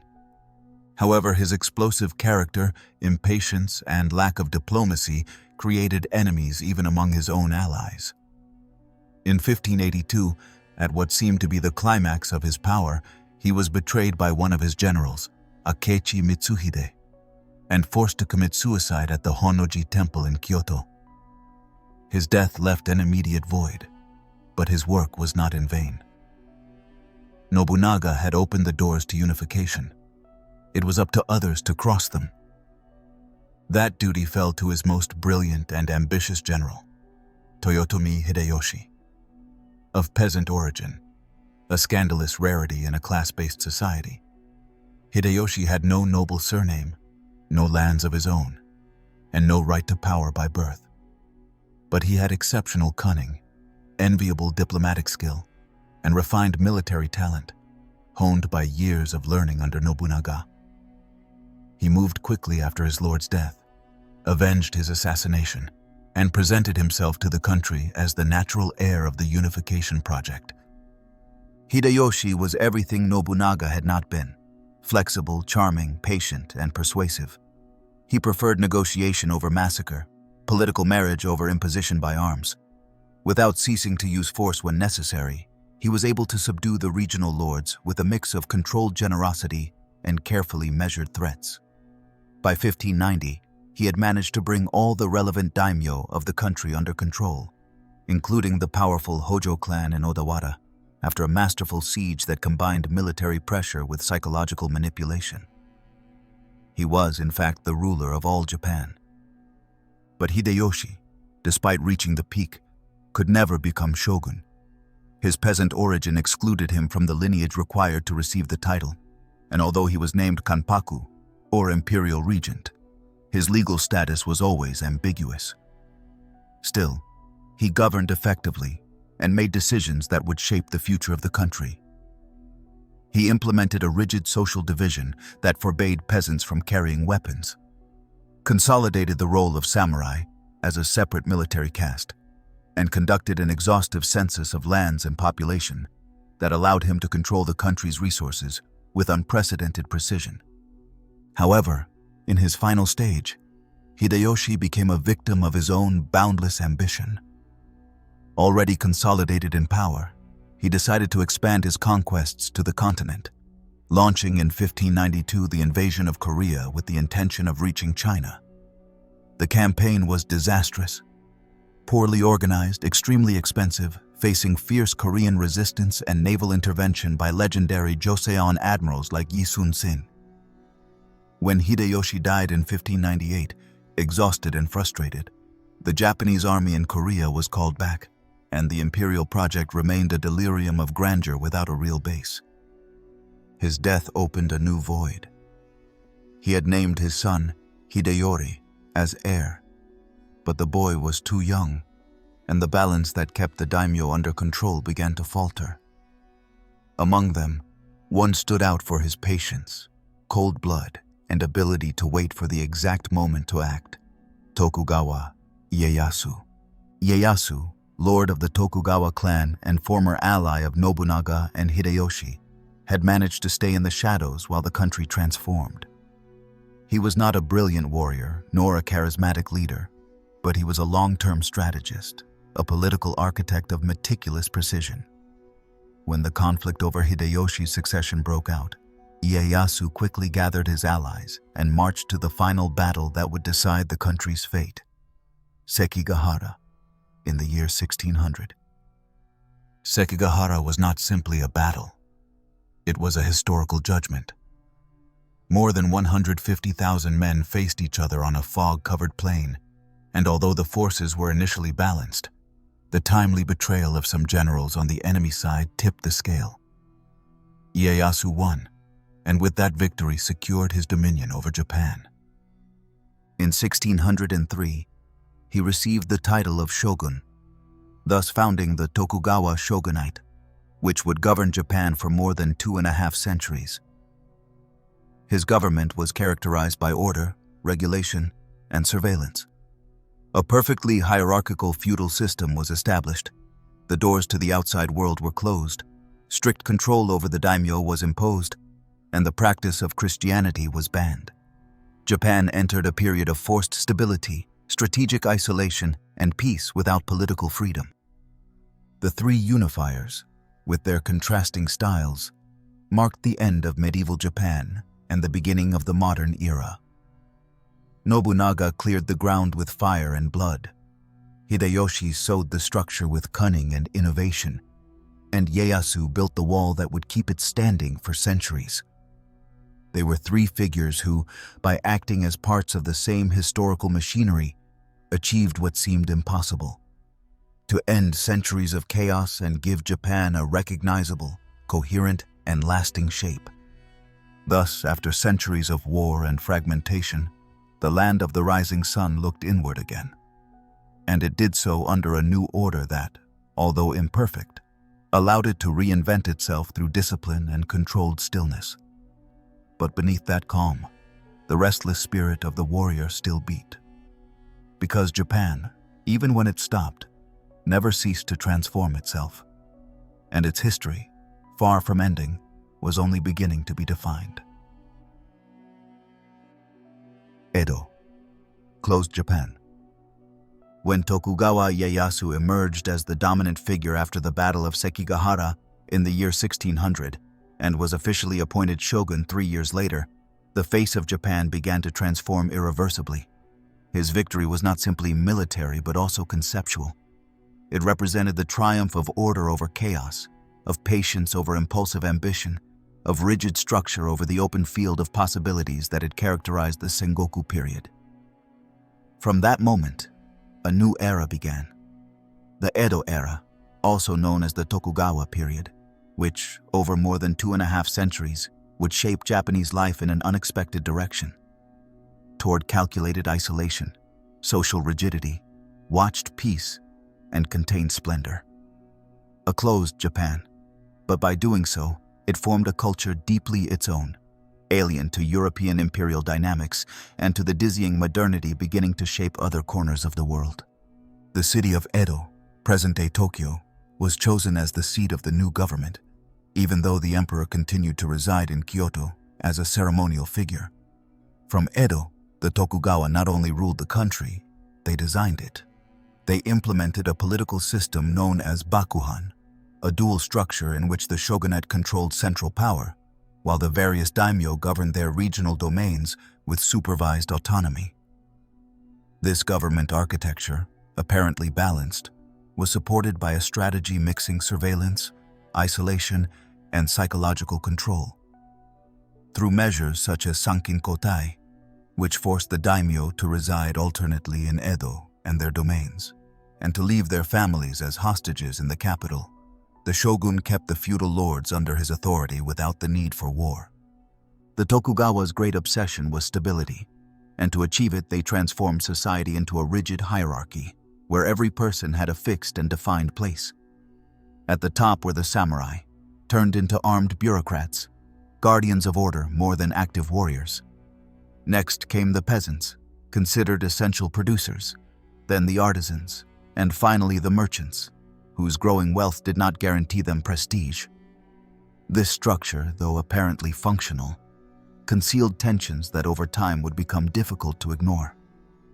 The samurai, without wars to fight, began to go into debt and lose real relevance. The merchants, by contrast, accumulated fortune and influence in the shadows, slowly shifting social weight without altering the official pyramid.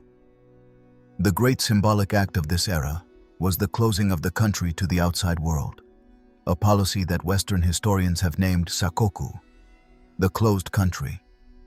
From the 1630s, under the rule of Tokugawa Iemitsu, the third shogun, Japan prohibited its citizens from leaving and strictly limited foreign relations.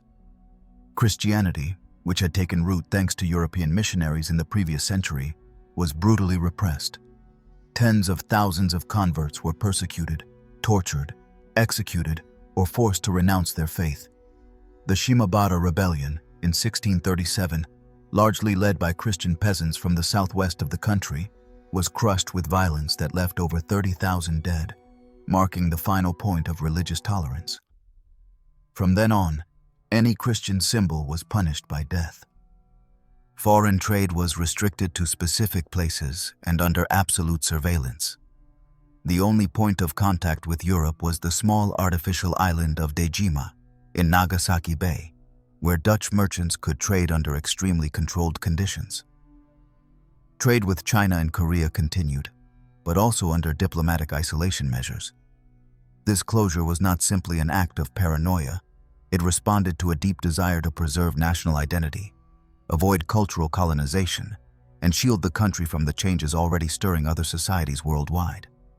While the West entered aggressive mercantilism, imperial expansion, and scientific revolution, Japan locked itself in, not out of weakness, but as part of a deliberate political project.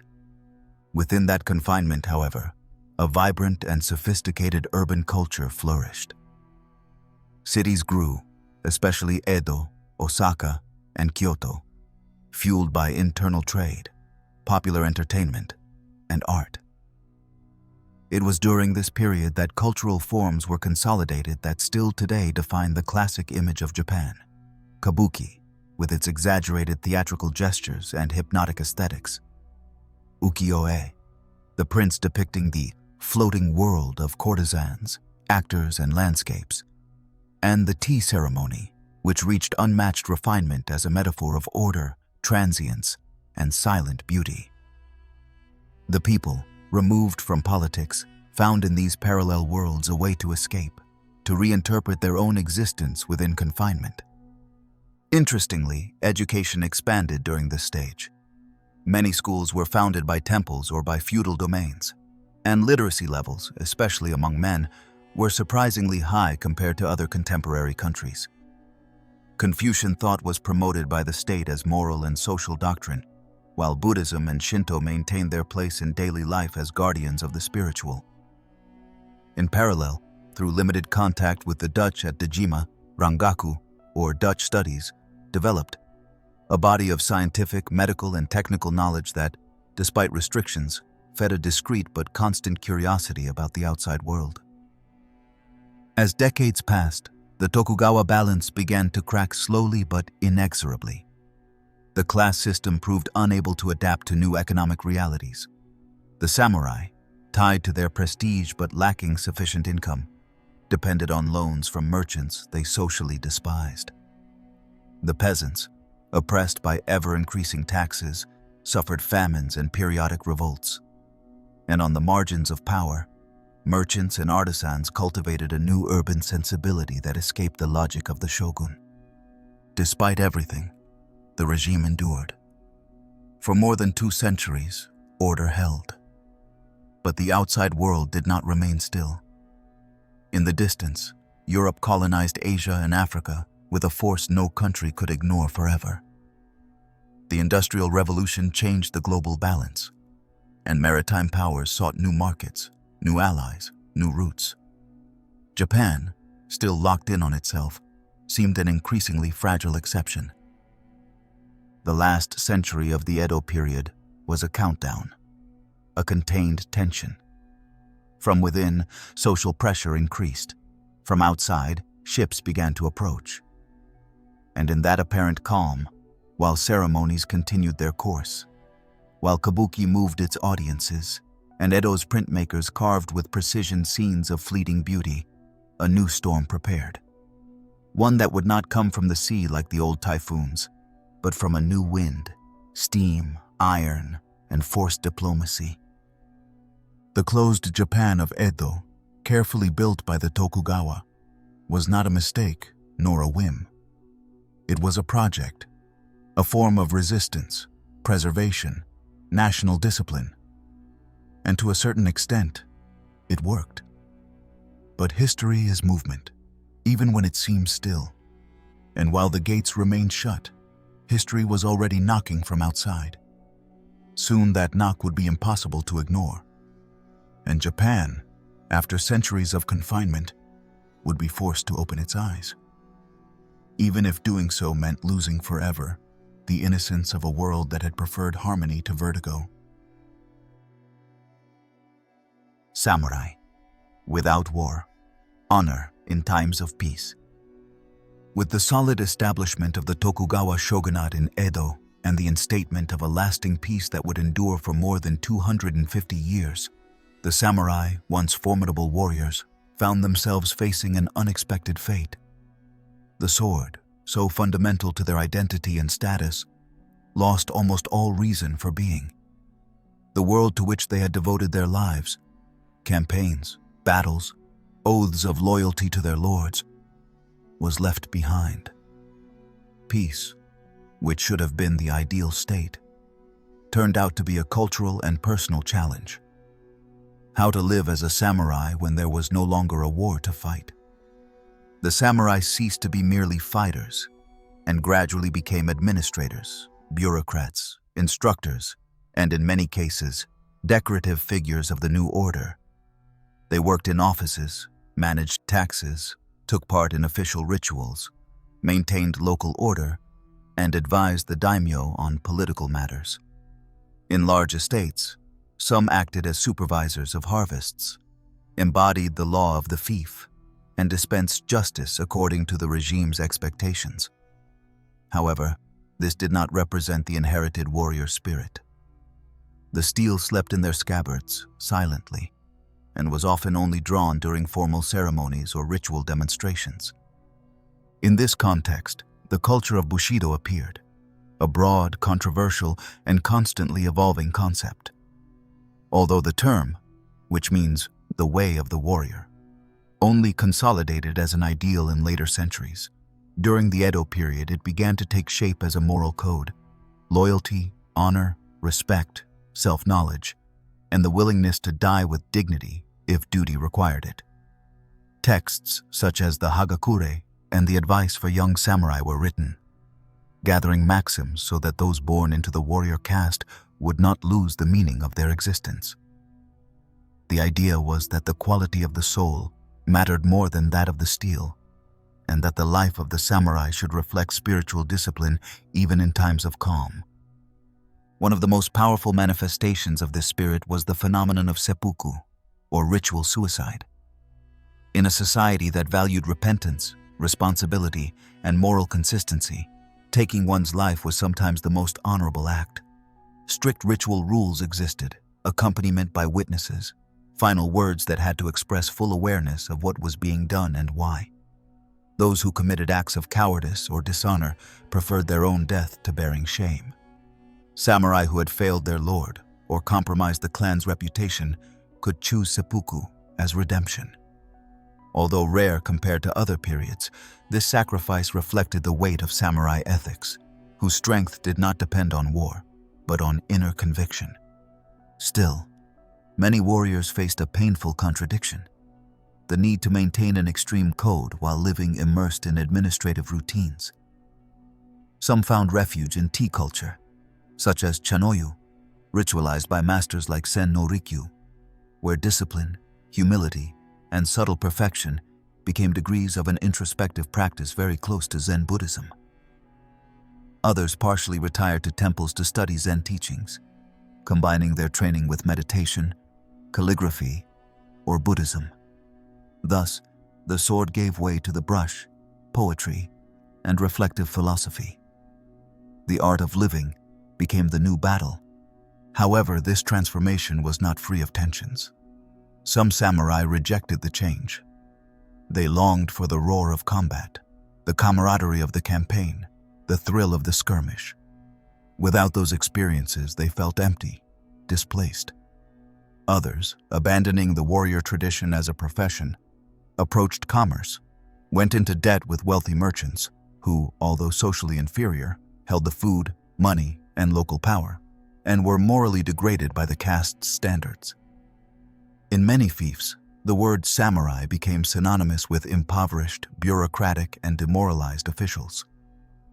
Internal rebellions also took place. Some rural warriors abandoned the code, mutinied, resisted taxes, or migrated to cities to work as private guards or henchmen for local leaders without titles. The central power reacted harshly.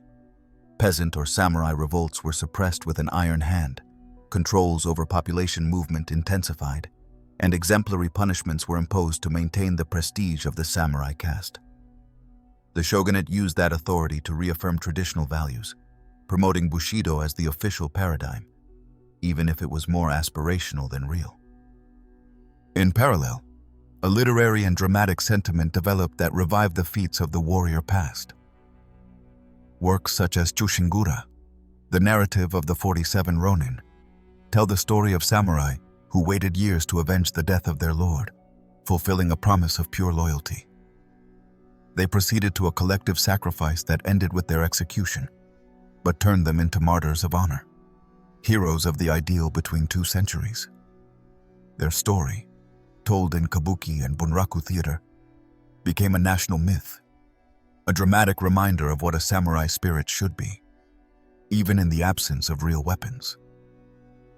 Thus, that closed and pacified Japan was also the scene of a reinvention, from warrior to ethical figure, from real combat to symbolic battle, from spilled blood to the discipline of self-knowledge.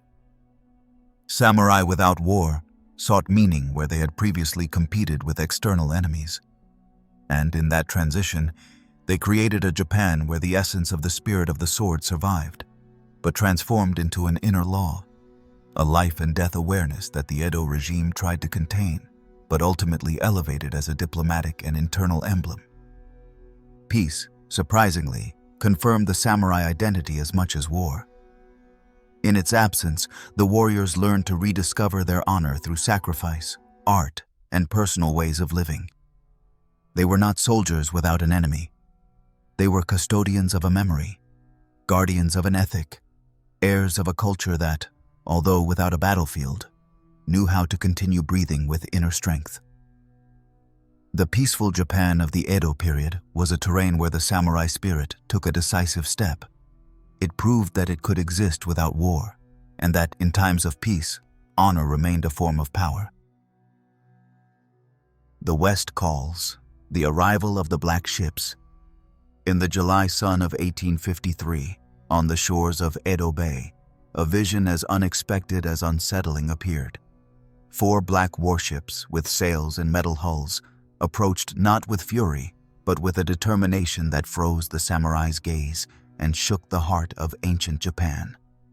They were not enemy fleets, nor pirates seeking plunder. They were sent by Commodore Matthew Perry of the United States Navy, who commanded those black ships, displaying a technological force that seemed to emerge from an imminent future. With smoke advancing faster than traditional diplomacy, the ships docked, unfurled a message printed in English and Japanese, and delivered a clear ultimatum to the shogunate. Open the ports to trade and accept treaties with the West.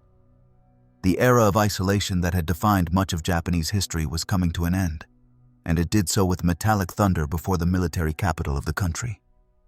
For over 200 years, under the Sakoku policy, Japan had blocked the passage of foreigners, ideas, and technology beyond what was strictly permitted in Dejima, that artificial island in Nagasaki Bay, where the Dutch could trade under surveillance.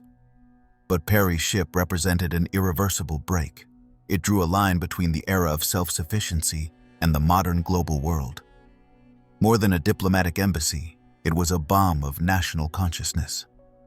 Surprise mixed with the visceral fear that Western wealth, weapons, and politics would sweep away a universe carefully built by the Tokugawa.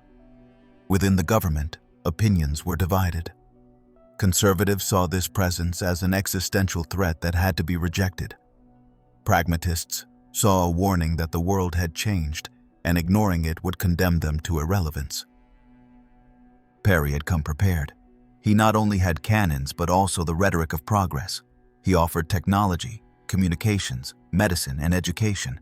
His offer was seductive, even to some isolationist samurai, but the price seemed humiliating, signing unequal agreements that favored foreigners. It was necessary for the ships to return 8 months later, in 1854, to pressure a ruling class paralyzed by cultural shock. This time, the fleet was accompanied by more warships and the message was firm. Japan must sign. When the Treaty of Kanagawa was signed in March of that year, a new stage opened to the world, and with it, a crisis of identity that would reverberate for decades. The treaty established ports of refuge, Shimoni, Hakodate, and guaranteed protection to American shipwreck survivors. What seemed noble was only the beginning. In 1858, a new agreement, the Harris Treaty, was far more aggressive. Japan opened 5 ports to trade, established extraterritoriality for foreigners, and set extremely low tariffs. In practice, these conditions placed the country in a position similar to that of a dependent colony. The leaders of the shogunate understood that opening was unstoppable, but also that internal pressure was growing. Merchants, intellectuals, reformist samurai, imperial dignitaries in Kyoto all faced the dilemma between preserving tradition and adapting to the world. Western shipping companies saw a captive market, and Japan had to decide whether it would be a market for products or a maker of its own destiny. Within a few months, the cultural clash became an open wound. Resentment spread through urban and rural markets. The shogunate was blamed for the national humiliation. Attacks and assassinations occurred. Outraged samurai stormed foreign residences and police stations. Political discourse changed. It was no longer an external enemy threatening sovereignty, but a corrupt and weak internal order. Kyoto regained prominence. There, some nobles promoted imperial restoration, a power mechanism to preserve national identity by invoking the sacred lineage of Amaterasu. The arrival of the black ships was overwhelming for its symbolism.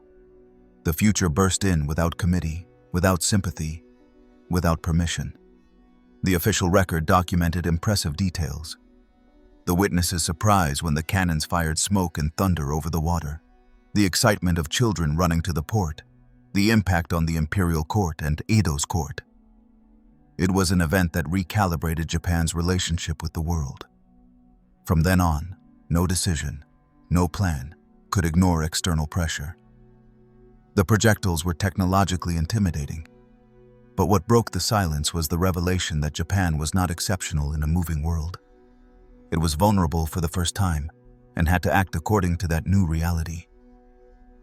However, the end of isolation did not mean unconditional surrender. It was the beginning of a delirious quest to reach Western technological levels, reassign institutional power, and protect sovereignty. The black ships changed the narrative. They opened a crack that dragged centuries of tradition.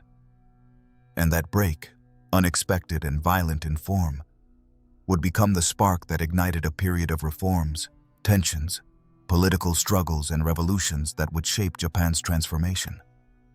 Because the message was not exclusively military, it was existential. The question born that day in Edo Bay was not whether Japan should open to the world. That option was already discarded. But how it would do so and under what conditions. The dilemma was resolved over nearly 2 decades of crisis.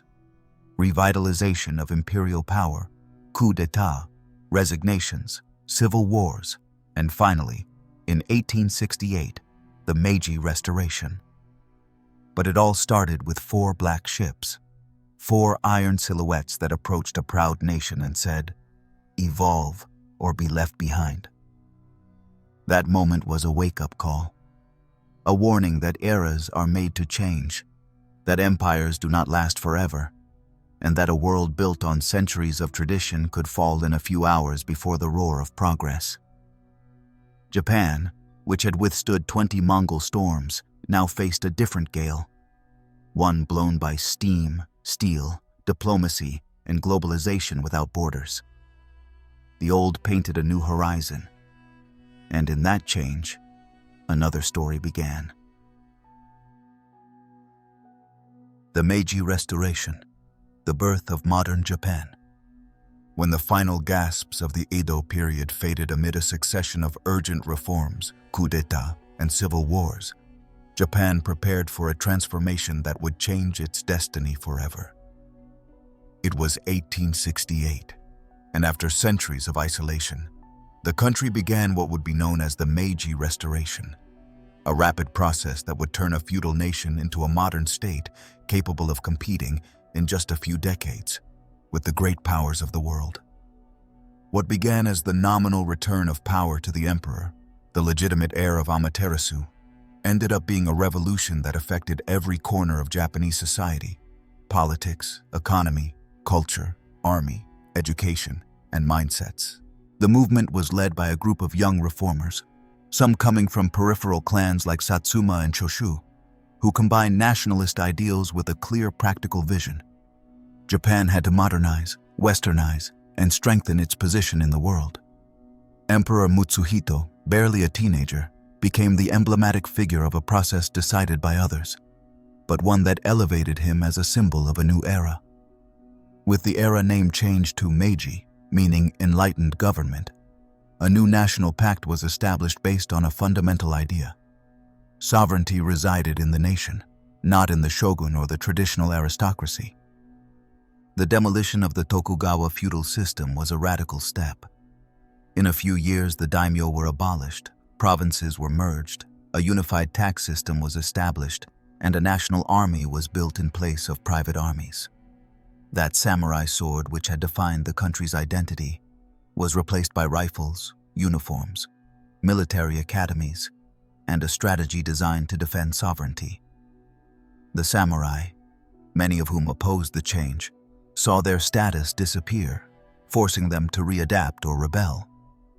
Some even led revolts, such as the Satsuma Rebellion in 1877, which were crushed mercilessly, consolidating the new order. Modernization spread rapidly. The government sent exploratory missions, such as the famous Iwakura mission, to tour Europe and the United States, recruiting engineers, doctors, educators, and industrialists.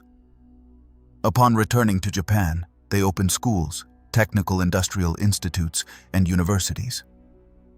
A constitution was created in 1889, partially based on the Prussian model. A parliament was established, the Imperial Diet, divided into an elected lower house and an aristocratic upper house. It was a hybrid system between constitutional monarchy and authoritarian regime, but it represented a monumental change. For the first time, Japan was a nation governed by modern laws that guaranteed citizens' rights, albeit limited at first. The emerging industry transformed cities like Tokyo, Osaka, and Kobe. Railways, textile and steel factories, ports opened to international trade, and national banks were built. The yen became the official currency. The lifestyle changed. Western clothing competed with the kimono. Traditional meals coexisted with cafes and bakeries. The postal system and telegraph connected the country. Japan began participating in world fairs, showing pride and ambition as a reborn nation.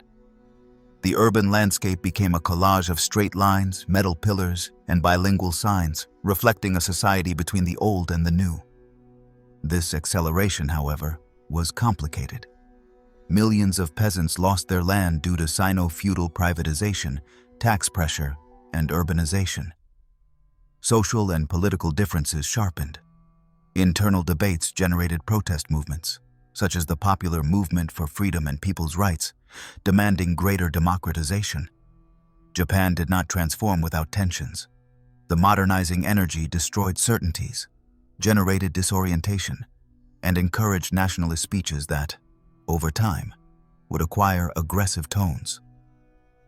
In the military sphere, experience showed how quickly Japan could consolidate itself. In 1894 to 1895, it defeated China in the Sino-Japanese War, gaining international recognition and control over Taiwan. Just a few years later, in 1904 to 1905, it surprised the world by defeating Russia in the Russo-Japanese War, becoming the first modern Asian power. That victory doubled national confidence, promoted imperialism with the occupation of Korea, and reinforced the notion that Japan was a nation worthy of the destinies prescribed by the modern world. This advance was possible thanks to deliberate decisions by Meiji leaders: protected industrial competition, modernization of the compulsory education system, development of news and press, reorganization of local administration, adoption of civil and penal codes inspired by the West, modern infrastructure, and technical alliances with Germany, the United States, and the United Kingdom. The country had become a formidable political, economic, and military entity that, in a few decades, had won battles and absorbed technology, culture, and power. The Meiji Restoration was a profound and dizzying metamorphosis, capable of transforming a feudal society into an industrial power in less than 40 years. But it was also the starting point of a Japan that, by the middle of the following century, would reach extremes of imperial aggression, militarism, and war, driven by the conviction that its path to greatness demanded control, discipline, and expansion. In this sense, Meiji can be seen as a historical fork, the entry into modernity with its virtues and contradictions. Japan was being born, but it was a creation full of risks. If it mastered technology, politics, and the world economy, it could become a balanced and respected actor. If it allowed itself to be dragged by hegemonic and nationalist spirit, it risked destroying its own legitimacy. That was the early legacy of Meiji. A civilizational transformation of such magnitude that it was able to redefine the soul of a nation. A transformation through which a teenage emperor became a symbol of national unity. A group of samurai became industrialists. Peasants came to live in the city, and a country of villages became a protagonist in an interconnected world. Japan had been born for modernity. Now it had to decide who it would be within it. Expanding empire, wars and colonies. After the euphoria of the Meiji Restoration and the triumphs over China and Russia, Japan entered a new historical stage with determination and national pride.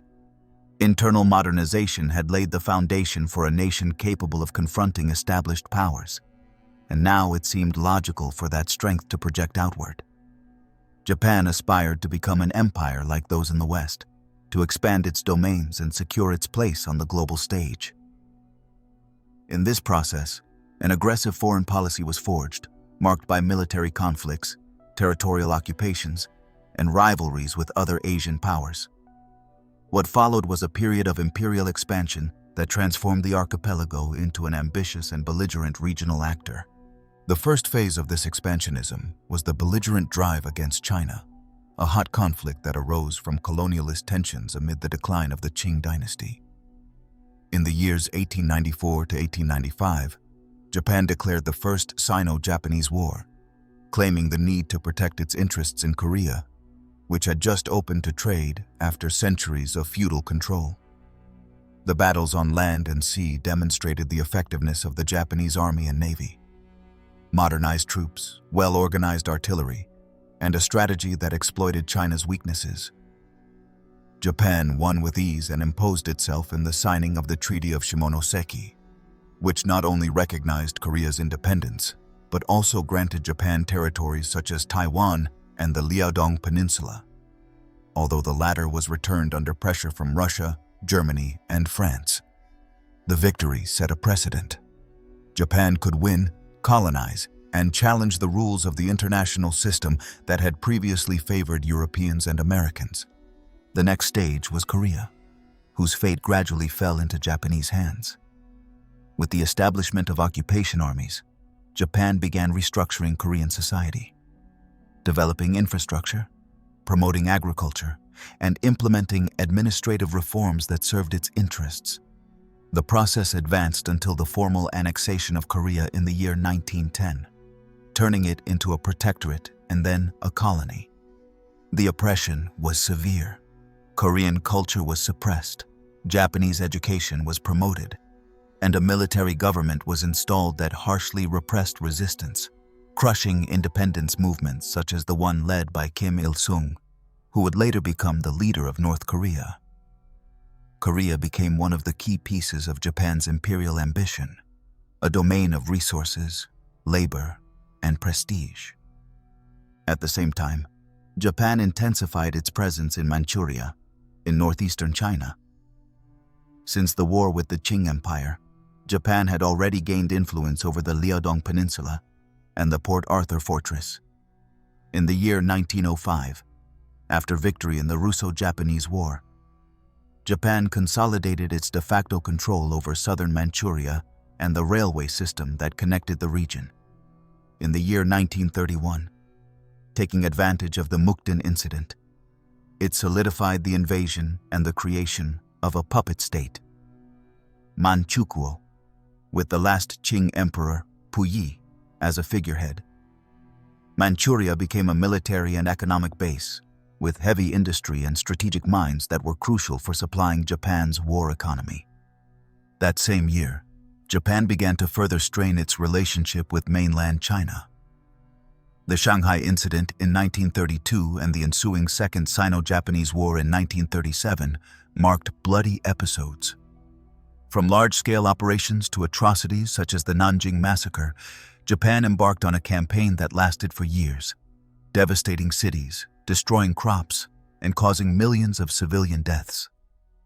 The Japanese army used terror as a weapon of control, while dispatching units to clear rebellious areas using brutal methods. The war became a war of attrition that extended suffering even before the outbreak of the Second World War. Japan's imperial expansion sought strategic resources: oil, iron, rubber, timber, and food. The colonial domains provided raw materials, cheap labor, and captive markets for industrial products. National economic growth depended on territorial control. In the straits and coasts, they created military bases, airports, and buffer zones to counter Western or Soviet influence. This expansionist logic acquired a strong ideological component: the belief that Japan had an Asian mission, which aimed to liberate Asia from Western colonialism, concealing within that purpose the reality of Japanese supremacy. In the year 1940, Japan formed the Greater East Asia Co-Prosperity Sphere, which encompassed occupied territories in China, Indochina, the Philippines, Malaysia, Burma, Indonesia, Korea, and parts of Oceania. In appearance, it was an alliance against European domination. In practice, it was organized as a Japanese imperial network, with military command centers and political control established from Tokyo. The colonies were subjected to intense exploitation, and local populations suffered forced labor, mass rapes, scientific experiments, and structural famine. This expansionist model, aggressively upheld by the military and nationalist governments, fed a deep moral contradiction. The country's initial modernization had promoted political rights and economic progress, but imperial expansion led to militarism, totalitarianism, racism, and wartime horrors. The colonies witnessed atrocious abuses. Many Japanese companies participated in biological experiments. Some military units, such as Unit 731, committed atrocities that would not come to light until decades later. Japanese military expansion ended in the year 1945, after the atomic bombings of Hiroshima and Nagasaki and the unconditional surrender to the United States. Japan renounced its colonial claims, abandoned occupied territories, and came under Allied occupation. But the legacy of those 20 years of imperial expansion persists. Even today, monuments, archives, and international memories keep alive the controversy over Japan's responsibility in the war. The periods of expansion after the Meiji era marked Asia with violence and destruction. Japan was not a victim, but an active part of the 20th century colonial tragedy. However, that chapter also showed that a nation founded on radical and accelerated renewal could slide into destructive extremes if it confused progress with supremacy or development with military obedience. The 19th and 20th centuries saw Japan as an emerging power, but one whose ambition subordinated peoples and committed crimes that today still resonate as scars of memory. Japan's imperial history is a warning. When a nation opens itself to the world without ethical balance, it can build a bloody empire with modern eyes. This is how modern Japan was born. The road to disaster. From ultranationalism to total war. By the mid-1930s, Japan was experiencing a profound paradox.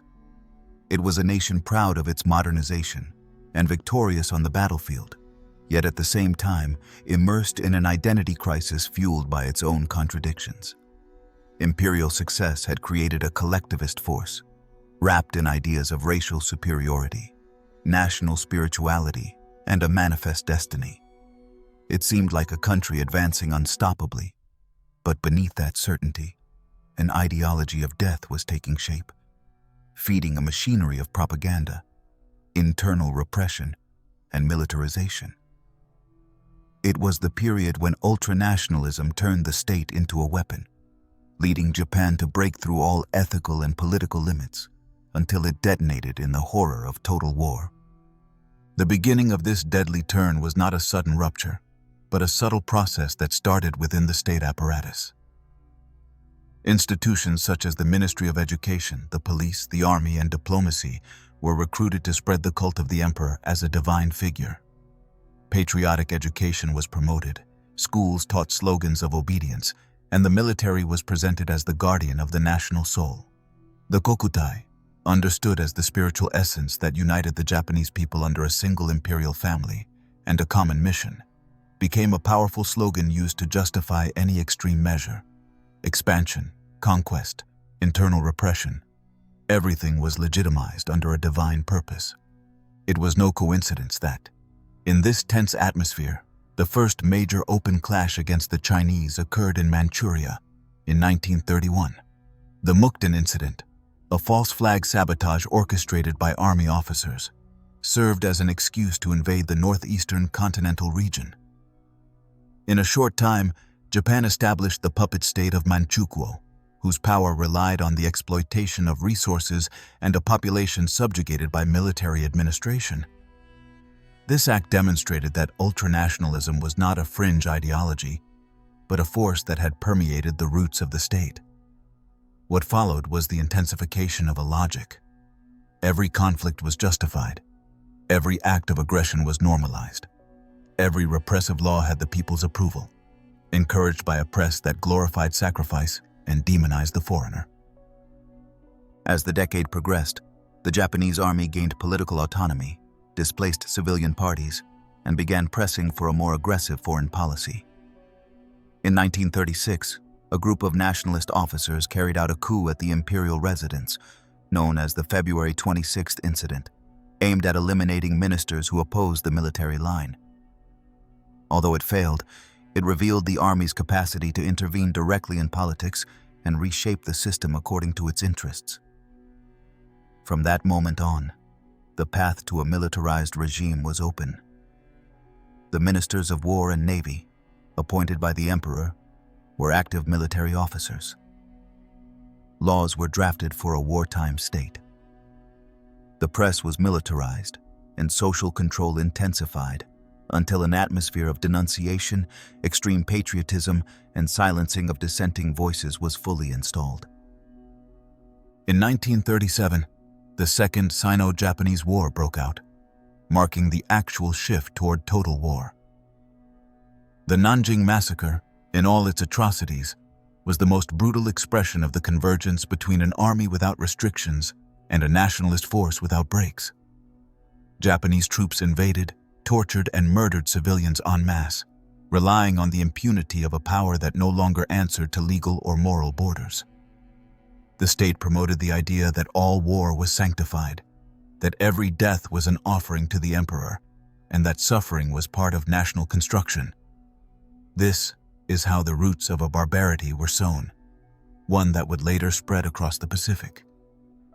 At the same time, inside the country, the media broadcast the narrative of building an Asian bloc against Western colonialism. The Greater East Asia Co-Prosperity Sphere was portrayed as a utopia of liberation, but in practice, it was a brutal economic and military domain. From Indochina to the Philippines, from Burma to Malaysia, populations collapsed under occupation, forced labor, medical experiments, cultural imposition, and starvation. Civilian elites were lost in the imperial narrative. The church, the teaching profession, industry, and the peasantry followed orders without resistance. Japan had replaced culture with steel. Entry into the Second World War was the logical consequence of this trajectory. When the United States fleet cut off the supply of raw materials, the High Command considered that the only alternative was preventive war. The attack on Pearl Harbor was the next shadowed page of national destiny.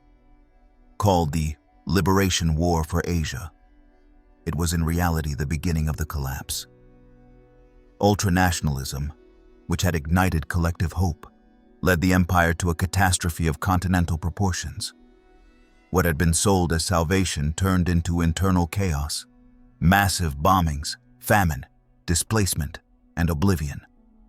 Japan entered a phase of total war that involved total mobilization of the economy, of society, and even of ideology. From 1942 onward, militarization reached every aspect of life. Women were forced into factories and into the sexual lives of soldiers.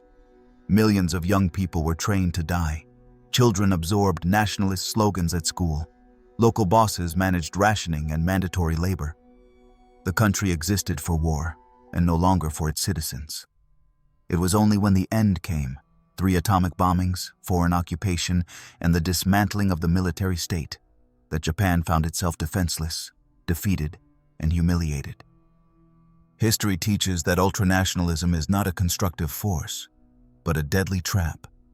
It can unite a people, give them energy, make them immune to fear, but it can also destroy them when the limits of ethics, politics, and humanity are crossed. Japan celebrated war, believing it was a glorious goal, and paid for it with the extinction of its imperial model. The access to democracy thanks to foreign support, the trauma of nuclear defeat, and the spiritual crisis of being expelled from its own narrative.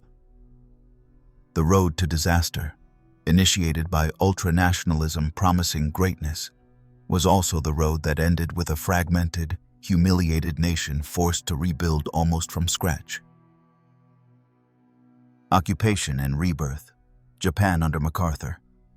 Amid the rubble of Hiroshima, Nagasaki, and Tokyo stood a country destroyed, humiliated, and engulfed in uncertainty, where silence was not serenity, but the hollow echo of an empire that had barely survived the front.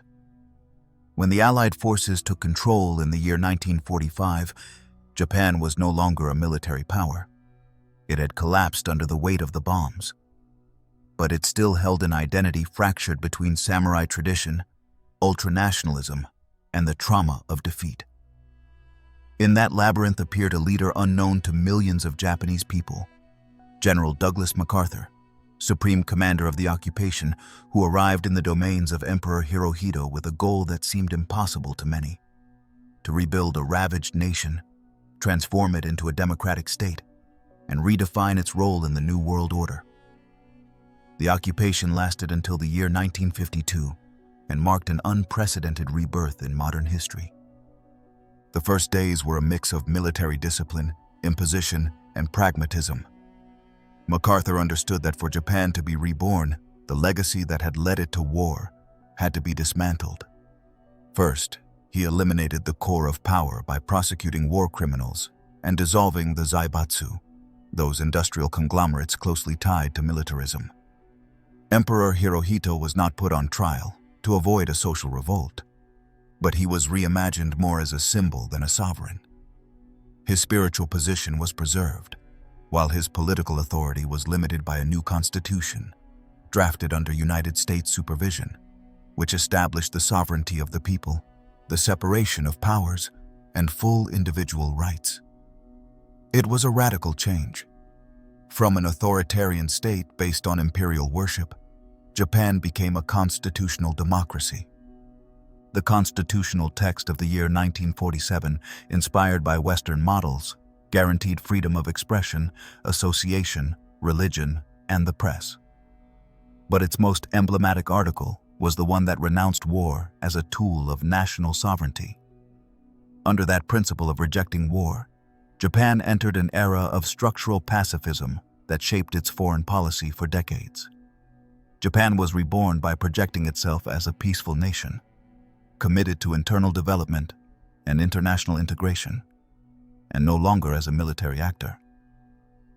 But a democracy does not function with words alone. MacArthur promoted deep reforms that transformed the country's social structure. Agrarian reform redistributed land from large landowners to farmers. Thousands of people gained broader access to education, which boosted social mobility. Women obtained, for the first time, the right to vote, including active participation in politics and the emerging economy. Labor unions, previously banned, began to play an active role in protecting workers. It was a chain reaction. The state, the economy, and society were reconfigured in less than a decade. Economic rebirth accelerated with aid from the United States, including credit and technology, along with local initiative. Japan adopted advanced industrialization, focused on exports, and concentrated on electronics, automobiles, and engineering. Stimulated by international trade, free trade agreements, and the containment of communism in Asia, the Japanese miracle, an astonishing economic boom, took shape during the 1950s and 60s, turning the country into the second largest economy before the close of the 1970s. The rise was sometimes chaotic, but above all, it was steady and sustained, showing that a society could learn from its past to build a brilliant future. At the same time, Japanese culture was reinvented. The cinema of Kurosawa and Ozu broke with nationalist self-deception and portrayed human dignity and suffering. Traditional arts, ikebana, the tea ceremony, and calligraphy, resurfaced, now also oriented toward international consumption, cultural diplomacy, and national self-esteem. In universities, cities, and rural areas, a new narrative was being woven, where Japan aspired to be an agent of peace and development allied with the West, and no longer a war machine. However, the occupation also left deep tensions. The military presence of the United States became permanent through bases and security treaties. It generated popular resistance but also served as support in the face of North Korea and the war in Vietnam. Pacifist peace was interpreted in many ways. There were debates about the right to self-defense, social movements against the reactivation of bases, and a culture of pacifism that was embraced as part of national identity. The official end of the occupation in the year 1952, with the signing of the Treaty of San Francisco, symbolized a new stage. Japan regained full sovereignty and became a member of the United Nations, an ally of the West, a participant in regional treaties, and an active actor in building a stable international system. The rebirth commanded by MacArthur was the cushion that prevented total collapse, but it was the will of the Japanese people that transformed that impulse into a modern, productive, open, and peaceful country. Looking back, Japan under MacArthur was a metaphor for reconstruction. From the ruins emerged a democracy shaped by humility, pragmatism, collective responsibility, and the will to change. It was not a superficial change. It was an internal revolution that rewrote the national essence. Under the baton of a foreign general, and with the active participation of millions, Japan was reborn in record time, reinvented as a peaceful, democratic, and economically vibrant nation. A rebirth that, for many, remains a historical lesson about the possibility of change even after the most humiliating defeat. The Japanese economic miracle. In the decades following the Allied occupation, Japan experienced a phenomenon so astonishing that many began to call it the economic miracle. What emerged from the ruins of devastated cities under post-war tutelage was an economic model that combined discipline, innovation, social cohesion, and an insatiable national ambition. That transformation was neither accidental nor improvised, but the result of strategic decisions, collective will, and a deep cultural inertia born of centuries of adaptability. The Japanese miracle was not just growth, it was reinvention. The initial reconstruction was sustained by policies promoted by the state, with technical and financial support from the United States, that aimed to convert war industries into civilian ones, modernize infrastructure, and promote scientific research. The Ministry of International Trade and Industry, created in the year 1949, became the engine of economic growth. It directed credit, regulated sectors, incentivized technological development, and acted as a kind of central brain of the economy. Under its leadership, Japan identified key global industries, automobiles, electronics, heavy machinery, and promoted them through a selective plan, avoiding dispersion and concentrating resources on projects with global impact. The combination of massive investment in education, with high-level public universities, and the strengthening of technical vocations turned Japan into a generator of skilled human capital. The school population reached record levels. Literacy became universal, and applied science transformed the productive sectors. During the 1950s, companies began attracting engineers and technicians who innovated in high-precision electronic products, radios, televisions, calculators. The early years of the 1960s witnessed the rise of names that would later become global leaders: Sony, Toyota, Toshiba, Honda, Panasonic. Clean companies, technologically advanced, efficient, and quality-oriented. Competitiveness was fueled by a unique business culture. Lifetime employment, controlled strikes, productivity based on cooperation and continuous improvement, the famous Kaizen. Each production line operated with military discipline, yet always aimed at daily optimization. There was a powerful bond between company and worker, where wages were tied not only to productivity, but also to collective commitment. That social cohesion was essential. Millions of people offered effort, patience, overtime hours, and internal mobility in the name of a long-term national project.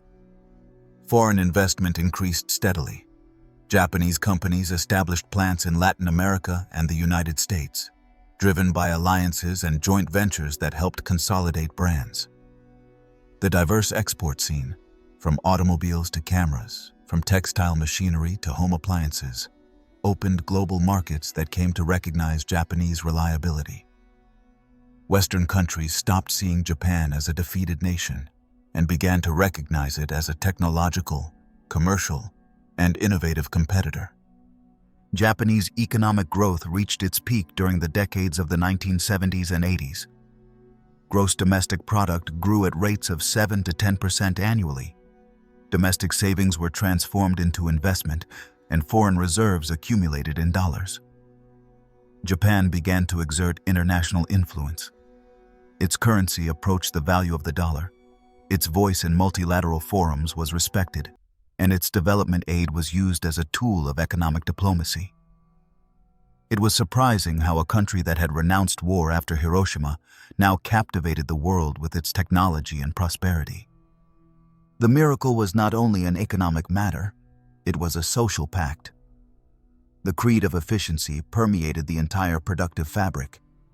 The sense of national responsibility motivated teachers, housewives, students, and workers to be part of the project. Society self-regulated behaviors in transportation, urban cleanliness, respect for order, that redefined daily life without the need for authoritarian measures. It was the spirit of Edo transformed into peaceful modernity, with economic rituals instead of confrontations. The rise, however, was not without cracks. Rapid growth changed the business and social structure.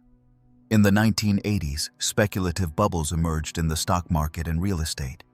Generational divisions began to show. Work pressure turned into health problems and balanced out social demands. Labor and educational rigidity became subjects of criticism. Was there still room for individuality? Women, constrained by a traditional system, demanded greater prominence. The system worked, but it was reaching its limits. When the bubble burst in the year 1990, Japan suffered a lost decade of economic stagnation. The miracle stopped, but it did not vanish as historical purity. Its basic structures, competitive companies, human capital, research networks, and a culture of quality remained. What changed was the idea that infinite growth was the ultimate goal. The country faced an introspective crossroads. What meaning did progress hold if its human and environmental cost was so high? It became necessary to rethink the miracle from its roots, not to abandon it. At the beginning of the new century, Japan launched a revitalization strategy that combined the globalization of its companies, a timid opening to immigration, a commitment to clean energy, the revaluation of cultural heritage, and regional economic integration, especially with Asia. The economic miracle became an impulse for a sustainable society. Tokyo prepared itself for the digital age, while support for art and complementary technology, from fashion to video games, positioned it as a global leader in soft power. The Japanese miracle was more than a recovery. It was a historical choice of reconstruction, work ethic, technological vision, and national ambition. It was a collective triumph forged in the ruins of war, using an ethical tradition transformed into modern will. Today, even as the world struggles with economic crises, inequality, and environmental dilemmas, the Japanese experience continues to resonate as a lesson that a nation can reinvent itself without losing its essence and build a radiant future if effort, reason, talent, and determination walk together. Japan today. Tradition and modernity intertwined. Japan, at the beginning of the 21st century, presents a captivating image that displays its essence at every corner. Ancient temples coexist with neon skyscrapers. Cherry blossoms bloom beside bullet trains cutting through horizons etched against modernism. That apparent duality is not a contradiction, but an almost perfect balance cultivated over time. If you traveled its streets today, you would feel how the past and present engage in constant dialogue. A monk tuning his bell while next to him. A suited employee checks his mobile phone to finalize an international video call. It is that emotional fabric that makes Japan a unique nation, where tradition is not suspended, but integrated into daily life and the rhythms of the future. One of the central pillars of this cultural fabric is the ongoing celebration of historical legacy. Festivals dance across the calendar like living reminders of the ancestral. Thousands of Japanese people participate each year in Kyoto's Gion Matsuri, dressed in yukata, parading among lanterns and traditional music. In Tokyo, the Sumida River Fireworks Festival evokes the ancient River Matsuri, while in the Tohoku region, the Nebuta Matsuri lights up the nights with gigantic floats. These celebrations are not mere tourist spectacles. They are acts of shared memory, gatherings of generations, and symbolic chains that sustain the sense of belonging to something greater than the present.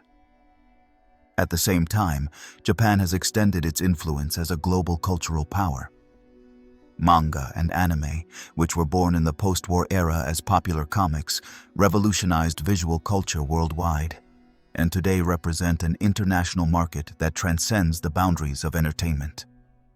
From the virtual samurai of Ghost in the Shell to the futuristic landscapes of Akira, that imagination articulated in ink and pixels redefines the way the world envisions Japan. That same creativity is found in video games from major Japanese studios, in the fashion of Harajuku, in gourmet cuisine that blends ancestral ingredients with cutting-edge culinary techniques.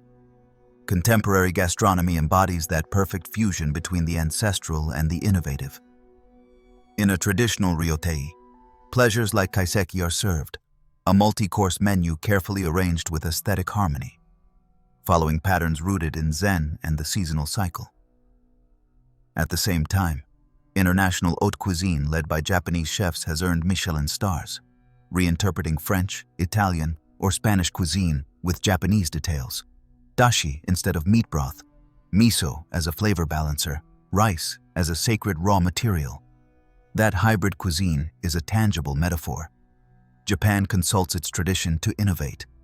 In the technological field, Japan remains a paradigm of efficiency, perfection, and the near future.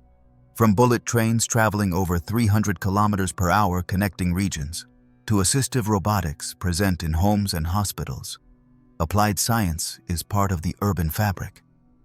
Tokyo, Osaka, Nagoya, and Fukuoka concentrate research centers working on artificial intelligence, biotechnology, and environmental technology. Yet this modernity does not express itself with grandiosity. It does not destroy traditional images. It surrounds them, respects them, and gives them new meanings. The neighbor who greets you each morning with an "Ohayo gozaimasu" knows that the cleaning robot on the bullet train is part of the same orderly spirit. In small towns, demographic concentration has given rise to the phenomenon of the lost village, murazanmai, places where aging and depopulation threaten continuity. Here, tradition faces an existential challenge. However, initiatives emerged to revitalize these areas. Rural tourism, ancestral craft workshops, farm stays, experiences in pottery, weaving, agriculture, and agrarian rituals. Cherry trees are being planted again, shrines are maintained, the teachings of the elderly are being recorded. These are outlines of cultural resistance that reflect Japan's capacity to reinvent itself from the ground up. Society also faces pressure from demographic shifts and the economic model established after the miracle. The declining birth rate and accelerated aging place strain on the pension system, the healthcare sector, and urban dynamics. In response, innovative solutions arise. Senior residences designed as communities, shared caregiving programs in neighborhoods, incentives for young people to return to rural areas. Emotional technology niches are also being developed. Companion robots, fall detection devices, exoskeletons for elderly individuals. It is another example of how tradition, family care, combines with innovation to address demographic challenges. Politically, Japan navigates between the responsibility of its past and the aspiration for an international role based on pacifism. The post-war pacifist constitution remains a pillar, but regional pressures, from North Korean missiles, Chinese armament, and the Russian war in Ukraine, generate debates about the reinterpretation of that spirit. Diplomatic ambition has expanded. Japan participates in peace missions, leads environmental agreements, invests in regional infrastructure, and promotes technological cooperation in the Asia-Pacific region. It does not seek large armies. It prefers to gain influence through soft power, generating cultural, technological, and diplomatic brands that speak of its humanist tradition and its role as a nation reconciled with its history. That reconciliation can also be read through art and memory. In Hiroshima and Nagasaki, the Peace Museum receives millions of visitors who listen to the testimonies of survivors, walk among floating lanterns on the river, and tour cities that rebuilt their identities from the remnants of devastation. These are acts that reveal the will to extract from tragedy a universal lesson. Never again war, only creative peace. That testimonial tradition coexists with the Japan that innovates in renewable energy, works for sustainable development, and speaks of the future without repeating the decisions of its militarist past. Japan today belongs to that rare group of nations that seem to domesticate time. They accumulate centuries and remain subject to constant transformation. That interweaving of tradition and modernity does not come from a planned strategy, but from a way of being that sees the past as a teacher, the future as an invitation, and the present as an open canvas. Cherry blossoms bloom beside the robot, the temple beside the skyscraper, the tea ceremony beside augmented reality. And it is in that space, beautiful, delicate, and powerful, where Japan appears as a living metaphor of a humanity that can reconcile memory with future, stability with innovation, silence with global voice. A metaphor of harmony, carefully maintained with the rich pulse of history. And so, between ancient myths and futuristic skyscrapers, we have traveled through the entire history of Japan. If this journey through centuries of wars, art, philosophy, and rebirth captivated you, do not leave without sharing your thoughts in the comments. I want to know which part impacted you the most, and if you are not yet subscribed, this is the moment. There are many more stories to tell, and you have to be there to hear them. See you on the next journey. Good night.